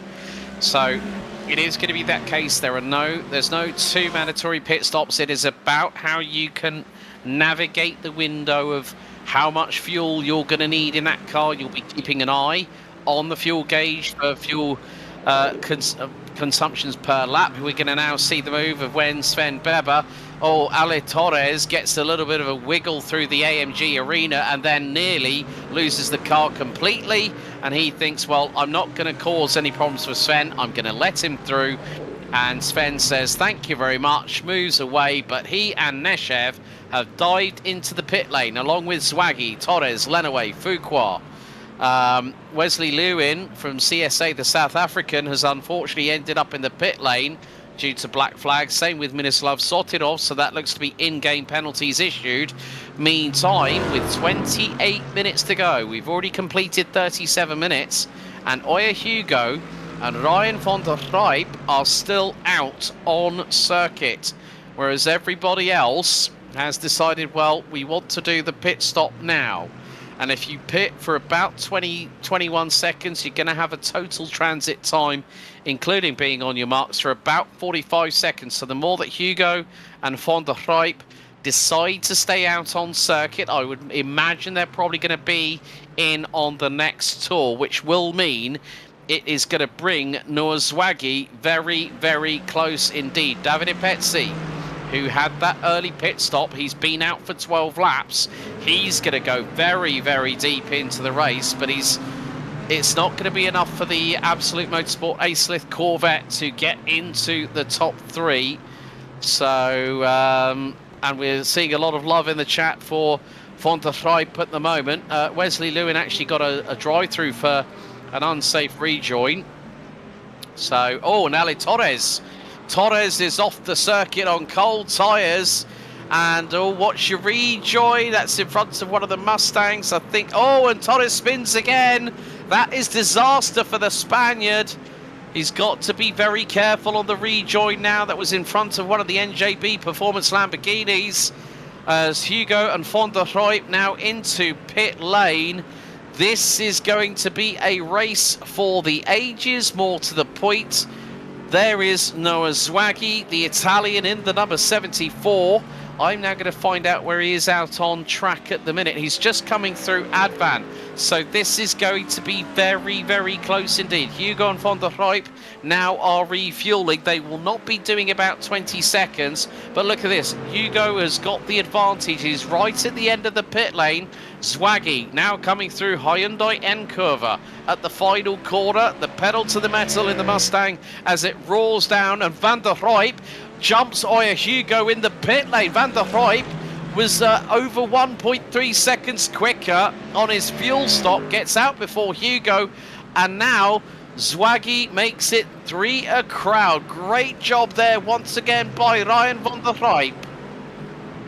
That's the one way to do it, as we got the likes of Pizzi now trying to get a little bit of drive underneath him to try and claw back, but it's also seen on picture-in-picture as Dylan Platt trying to get the dive into turn 1, brave on the brakes. This is where you got to trust the grip to just save you that little bit more, and try and keep it all together. You can see each of the drivers pushing harder and harder, knowing that's getting to the end of this race. Now it's an outright sprint, same as what we saw in Heat 1. 25 minutes of nose-to-tail racing. Who has done enough? And I can go and bet $1 million on this, that most of the drivers haven't gone and swapped tires. So who has butchered their tires in the first half of the race, trying to get past one another, and who's been protecting it? As we saw van der Rijp going and protecting, waiting behind Hugo. He just allowed that little bit of fuel saving, which saved him a bit of time in the pits. But now he's going to have to push that little bit harder, which is going to increase that tire dig. Thankfully, cooler conditions means it's not going to be as painful. But for Pezzi, who's absolutely wanting to fly by the 196 car, is not having an easy time. And he's going to have to think outside the box. And where can he find grip? Around the outside or deep on the inside? There he goes. Dived into pit lane. He spun on lap 1 and has made his way all the way up to P4 in the class for Davide Pezzi. 13 laps ago. We're on lap 20. We're about to complete, I think, lap 21. We completed lap 20. We're on lap 21 as Dylan Platt once again trying to close in on Ale Torres. Torres, that was a bit too wide for the Ionosis Esports. Aston Martin in the number 10, and Dylan Platt from Lion GP sends it up the inside. The Mustang gets through, but it's going to be out-dragged a little bit with that 10 kilograms of additional ballast, and they are going to be battling away for what is effectively 8th as Davide Pezzi drops to 10th. He's going to be very much in the grasp of Daniel Mills and maybe even Robert Cast very shortly. as Mills will get through. Well, no, Davide Pezzi gets through. Daniel Mills comes into pit lane. He had a black flag penalty. So more to the point, as Niels Balkager, who is now up into 6th position. What a drive for the 197. An absolute recovery and a half after a dismal first race for the German, who was leading the Pro-Am class overall coming into this second round of the season. And after this race is done and dusted, will be at the 1/3 mark. He goes up the inside, and that is a nice little move for Niels Balkager, and he got through. That's Michael Teichmann, the Mexican driver, just behind him in the Lion GP Academy car. So Michael doing a sterling job. He's made a few moves up the order. So Balkager up 16 places. Dan van Zutphen for Maniti Racing Pro-Am in the 179 Mercedes. He's made up 15 places as well. He's up from what was 19th position in Pro-Am. He's now up P4, and he's closing in rapidly to Gareth McRae, who continues to lead the AM division, but he's the 262 for Impact SimSport from the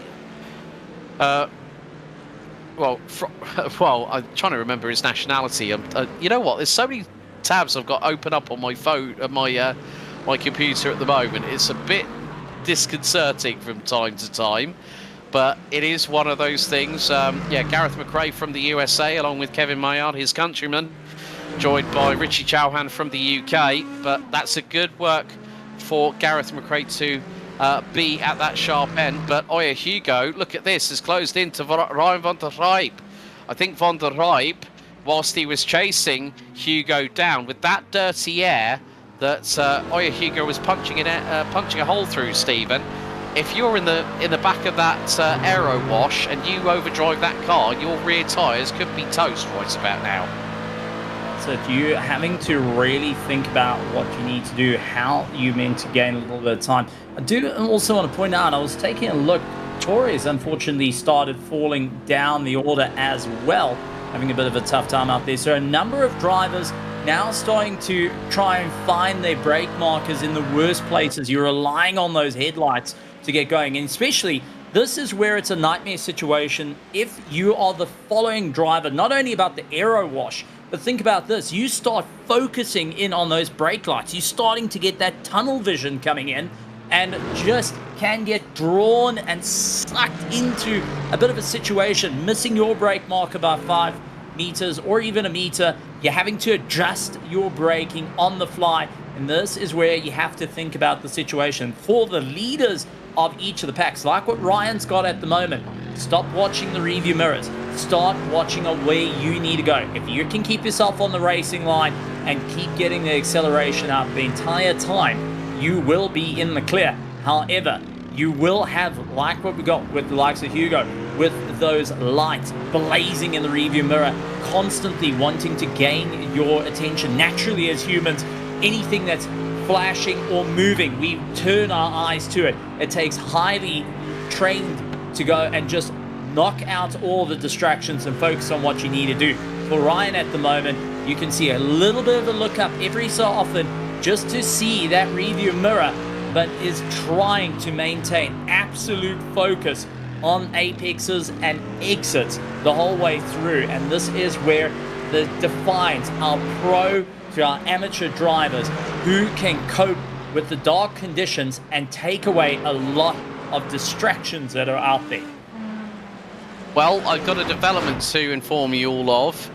Sven Beber, how can lightning strike twice on home soil? He's just got another 5-second penalty of minor contact responsibility with car 70, Davide Pezzi. So what happened was that Sven Beber left pit road, tried to hold position to Davide Pezzi, tracks wide on cold tyres and causes a collision.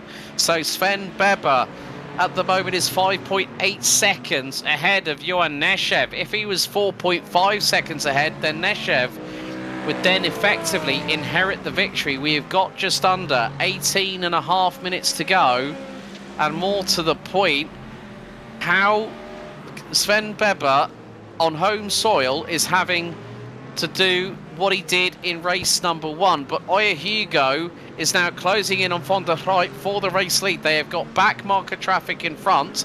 That is going to be one of the Eastlith Motorsport cars that has got a very, very heavily rearranged. That's Marcello Caserta, I believe. No, that's not. That is car in 32nd position. That is Alessandro Vanozzi in the 199. And, well, he's got a black flag. That's from, yeah, that's one of the absolute... So, and we've got a penalty coming through. Oh, drive-through penalty for car 112. Wesley Lewin from South Africa for CSA has had it for an unsafe rejoin, possibly. Yeah, unsafe rejoin under regulation 3.7. Drive-through penalty, rejoins unsafely, almost causing a massive incident.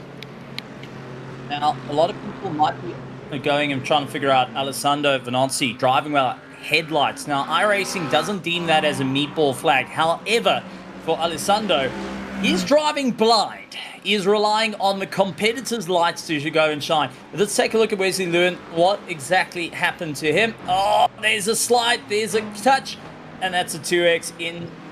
And that yeah, but wait, yeah, here we go. He's wait, and he go. Oi, oi, oi, oi, oi, oi. That was Johan Neshev, I think, the wait through shot. Oi, he could have caused a massive problem if Johan Neshev had T-boned his left front quarter panel. My goodness. Yeah, like in the night, you spin it on cold tyres. Yeah, and that's a place where you don't want to spin going into Yokohama. But Oya Hugo saying to Van der Rijp, right, you might be the overall leader, but I won the sprint, my friend. Now it's time for the boot to be put on the other foot.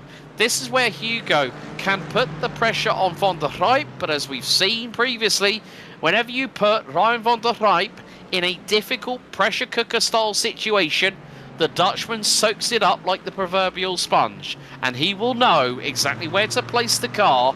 But Oya Hugo has got to pull something out of the magician's hat, has the Andorran, to make it work and get the double victory here at round 2. Going to be a hard one. The Aston Martin is good on the brakes, but the Mercedes just that little bit better, can ride the curbs a little bit more, especially after a bit of tweaking has been done on the iRacing side to make the car just a little bit more comfortable to attack the curb. So this is going to be an interesting run because they've also got a fighting duo of backmarkers ahead of them. And for the likes of Hugo, he can put himself into a great situation by boxing the likes of Van der Rijp in and see if he can get around on the inside or the outside, slowing him up, knocking off Cam. But the question is, can they clear the two backmarkers without losing time or too much time in this race that are currently fighting tooth and nail with one another? It's always a difficult one to get past a back marker by himself, but now you mix in a fighting duo. Well, you got to play nice because they are also racing for position. For Manatee Racing, a quick flash on the lights, just say, hey, listen guys, we're coming up rather quickly, you might want to keep an eye out. However, if you're ever in a fight, you're not worrying about what's coming up behind you. You're worrying about trying to get that pass. And Hugo at the moment is clawing away, trying to figure out where he can go. Okay, that's one of the CSA cars in front, I see, who manages to quickly get out of the way. I'm wondering if that is possibly Wesley Lewin that just got out of the way. There is a McLaren just up ahead in front of them as well. So that McLaren will quickly have to get, probably exit stage left on the circuit as they will head down in towards Goodyear very shortly, as they do now.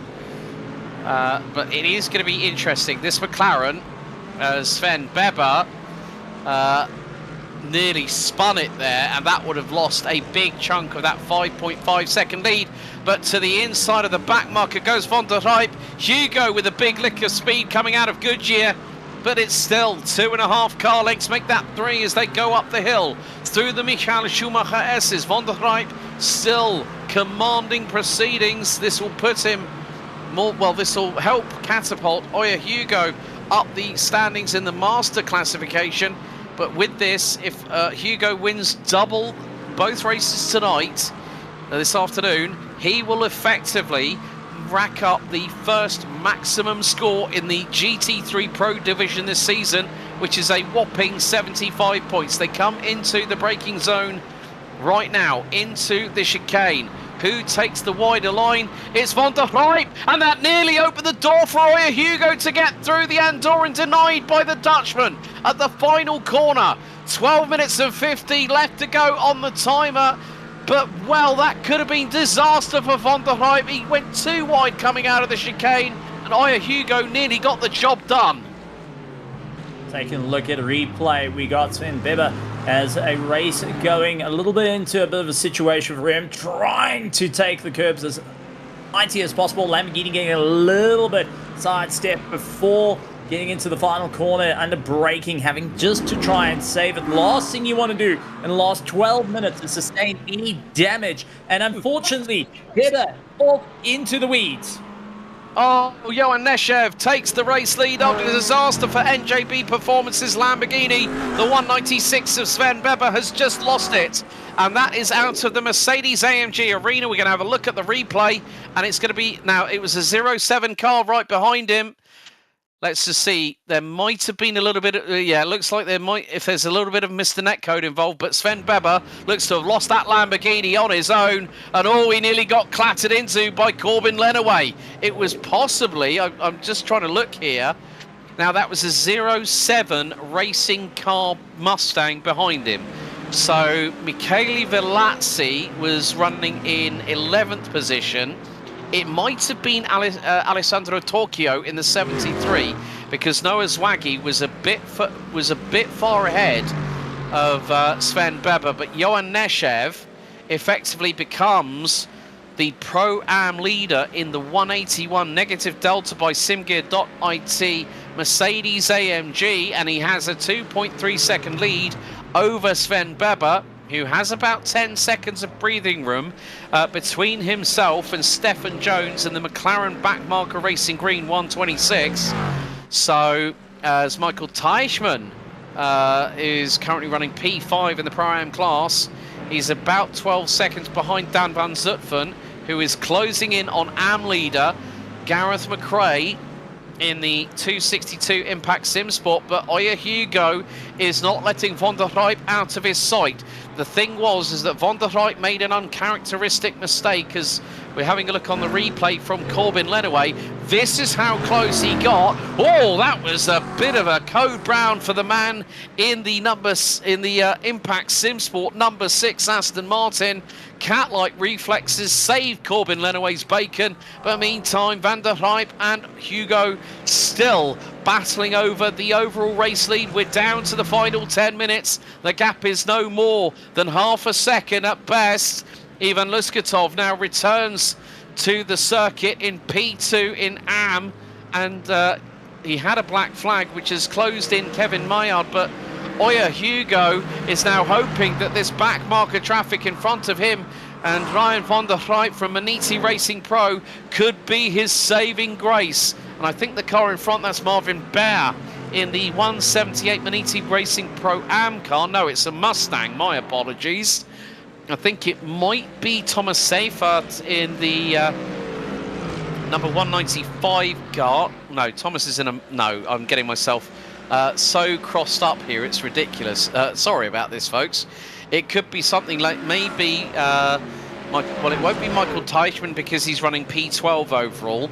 Mustang's a little bit further down. 30th position might be... well, it's not Marvin Bout because he's in 30th overall in a Mercedes. It's difficult to see sometimes.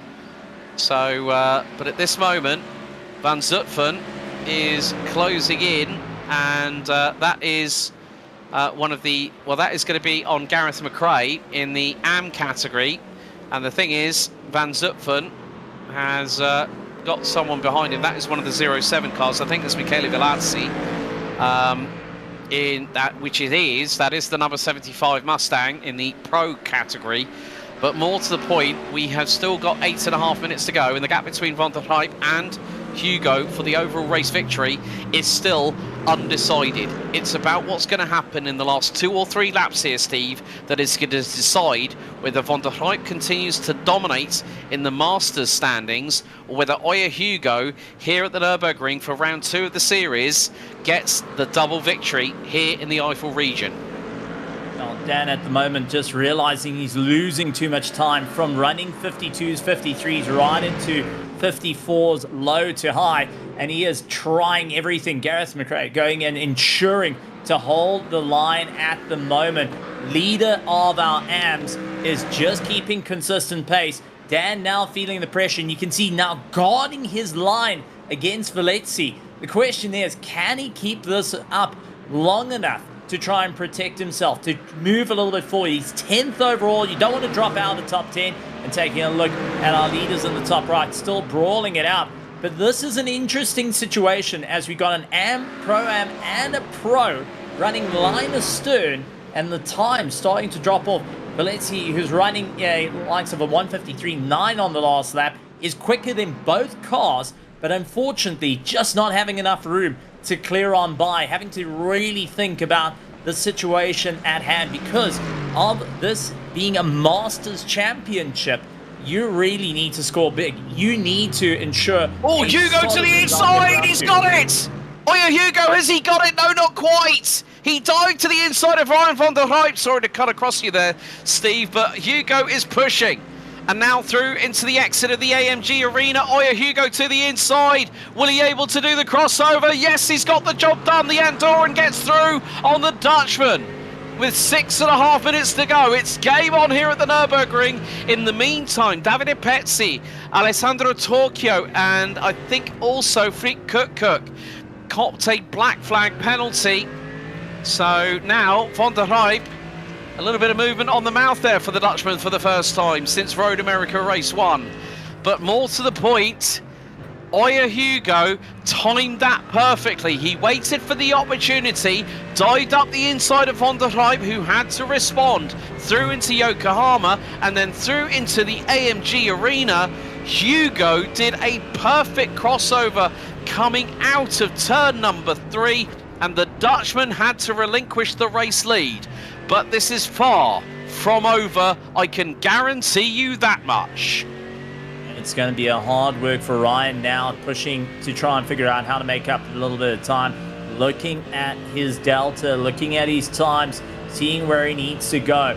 Hugo managing to do a 52.8 on that last lap, and now needs to try and replicate that over and over if he wants to keep ahead of the Manatee Racing Pro driver, Ryan van der Rijp, who is absolutely giving it everything he can, running out a bit wide. Those tires not quite living underneath him, getting into the slipstream, doing everything he can to bring that Mercedes a little bit closer. We saw the drop-off in the 25-minute Heat 1 that the drivers had to do. Now it's all about making work here for the final race of the evening. 4 minutes and 56 seconds to go. So Oya Hugo starting to stretch the legs on the number 12, the man from Andorra, the same nation that current Mercedes Works driver Jules Gounon runs under. Dan van Zutphen at the minute has got to close on in and try and get through as one of the Lion GP cars gets out of the way. But more to the point, Van Zutphen has really done a good job here at the moment. He is trying to get through on Gareth McRae, but he has got Michele Velazzi closing in for overall position. More to the point, Sven Weber still has that 5-second penalty that he copped for minor contact responsibility earlier on in the race. Corbin Lenaway is closing in the gap. The Aston Martin is closing in on the Ford Mustang of 07 Racing's Noah Zwaghi, the Italian in the number 74, who has done a sterling job in both races. If he caps off both races here at the Nurburgring at round 2 with two successive third places, as there is the opportunity. McRae keeps out of the way, allows Van Zutphen to get through, and now Van Zutphen has got to be very, very careful at this point. He hasn't had the best of races, let's be completely honest with you, in race 1, but he's made up 15 positions from 19th on the grid in the GT3 Pro-Ams. Oya Hugo is now starting to pull distance between himself and Ryan van der Rijp. And more to the point, well, van der Rijp is losing time, and it's mainly in sector number 3. He lost 2.5 tenths of a second to the Andorran, as we are seeing a lot of gravel being kicked up, going through into the Vidal Chicane, and then now into the Hyundai N curve. Michele Vilazzi looking to get through on Dan Van Zutphen. This is a battle for overall position, but the thing is, Van Zutphen does not need to fight for 4th in the Pro-Am class, because Mexico's Michael Teichmann in the 1:35 Mustang is about 12.7 seconds adrift. But Hugo is still holding on to the race lead. It's been a great duel between Hugo and Van der Rijp all race long. When we went green, 62.5 minutes to go. 2.5 minutes remain on the counter, and Hugo has just got to try and do what he can, but Van der Rijp at certain points, especially in sector 1, is a little bit quicker with the Mercedes.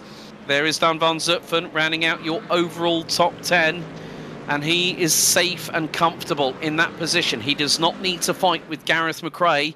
He'll want to get past him for pride, but here we have our race leaders. And there we see once again, picture in picture, Ryan van der Rijp from the Netherlands for Maniti Racing Pro, trying to close in on Hugo. Next time around it will be the white flag lap for race 2, round 2 of the SimRacing Republic GT Open Championship for 2025 and 2026.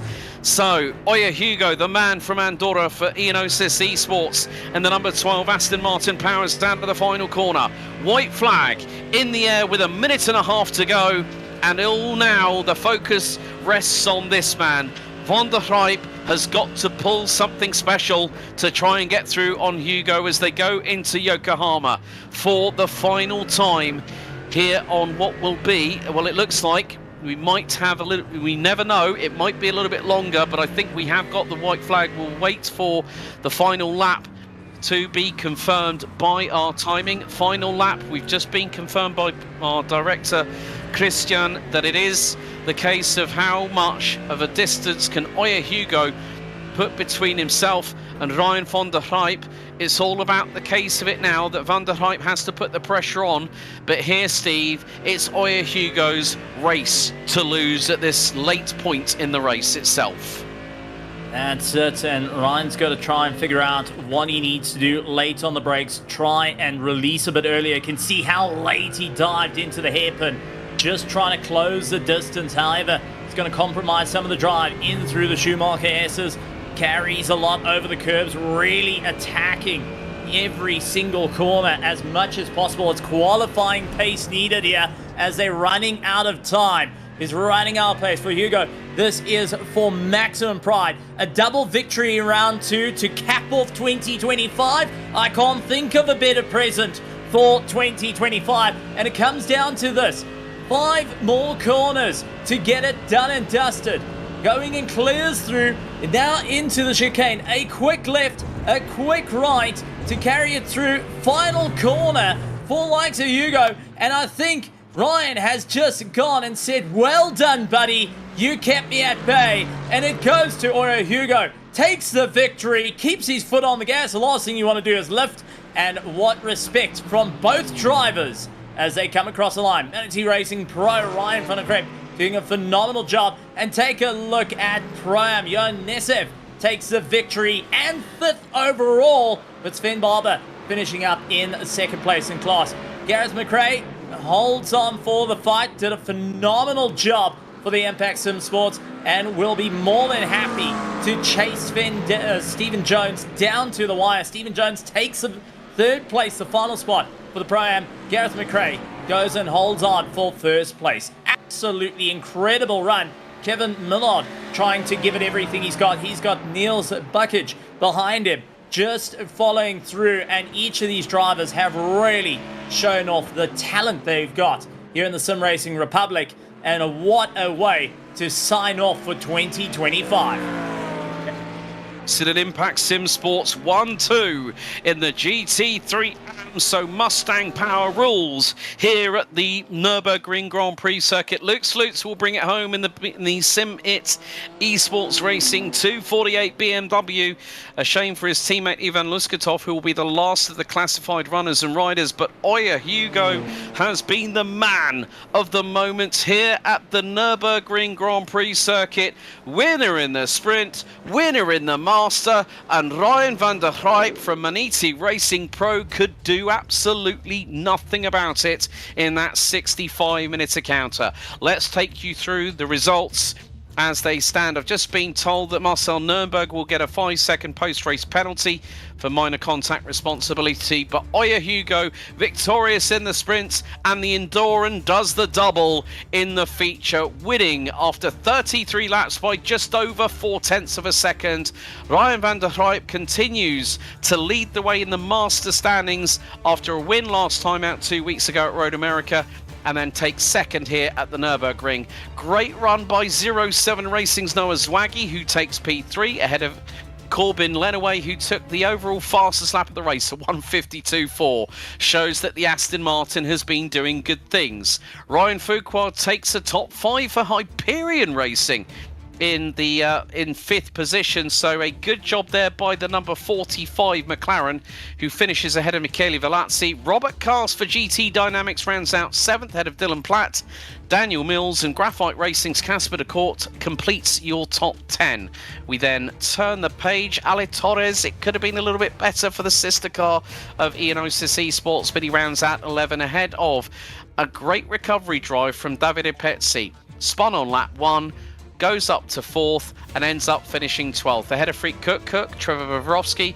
Alessandro Torchio will be kicking himself very much after this one as the 73 car finishes down in 14th ahead of Trevor Vavrovsky. Diego Nicholas, Antti Terho, Marcello Caserta, then also Ian Anderson, Camden Craft, and well, it seems like Ian Anderson finished ahead of Camden Craft on that one. But Steve, do you want to take us through our results for GT3 Pro-Am, please?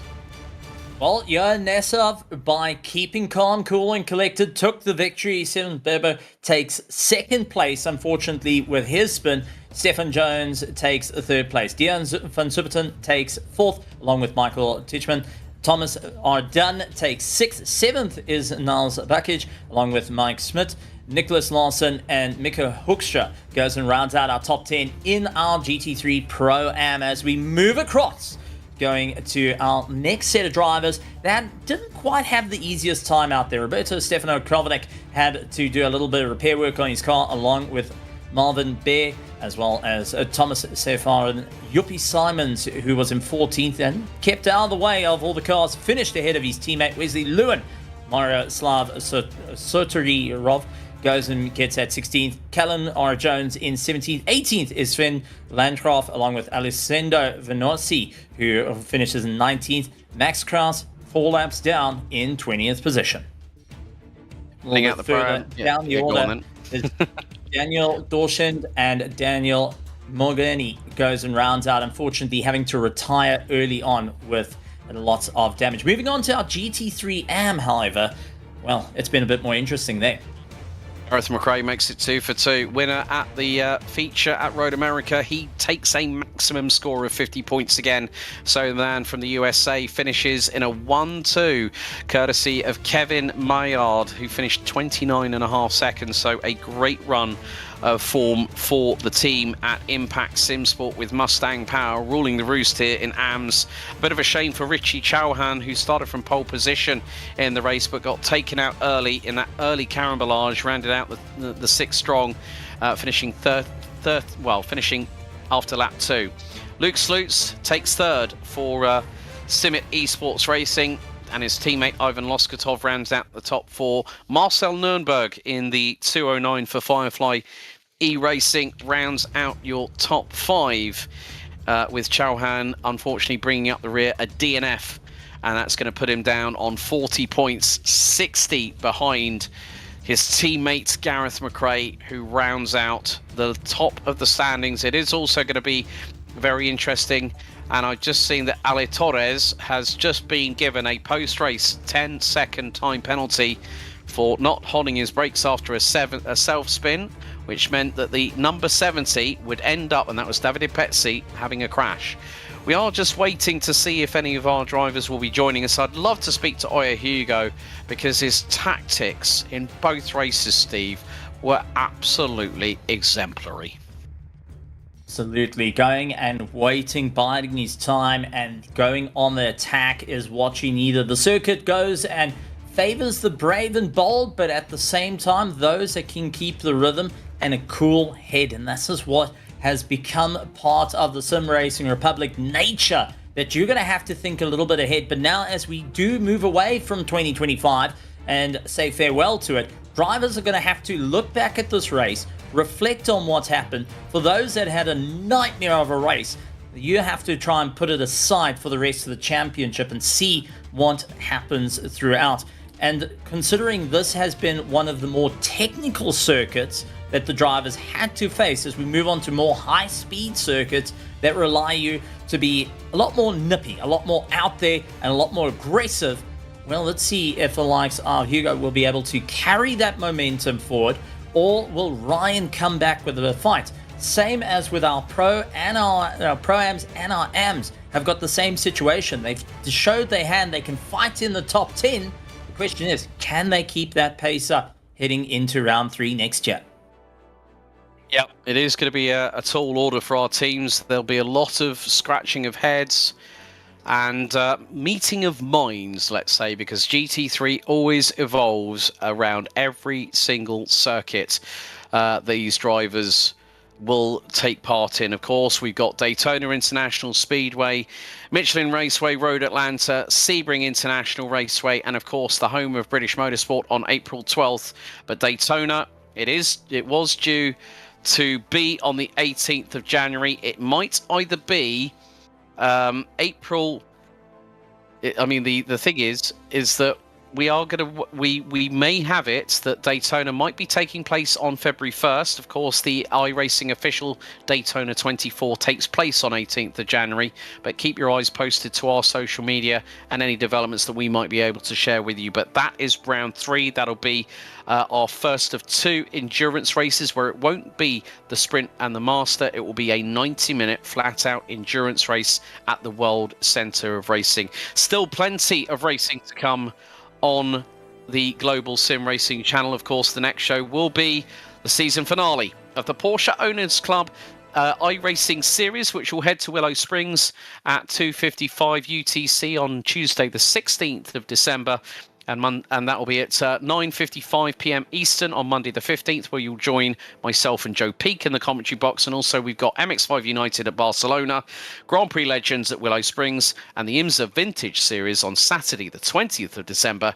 heads to the Green Hell, the Nurburgring Nordschleife. That should be absolutely epic for GTP and the GTOs. Well, a big thank you to the team behind the scenes here for this round of the SimRacing Republic GT Open. A big thank you to Steve, to Christian, to Dougie. My name's Alex Goldschmidt. Thank you so much for you all for watching and for tuning in. We will see you next time when SimRacing Republic GT Open GT3 goes back into battle at the turn of the new year. Until then, from all of the team here at GSRC, we wish you a very happy holidays and a very happy new year and a very prosperous 2026. Until next time, race hard, race fair, and if in doubt, like here at the Nurburgring, you might need to go a little bit flat out. We'll see you next time. Thanks for watching. Goodbye.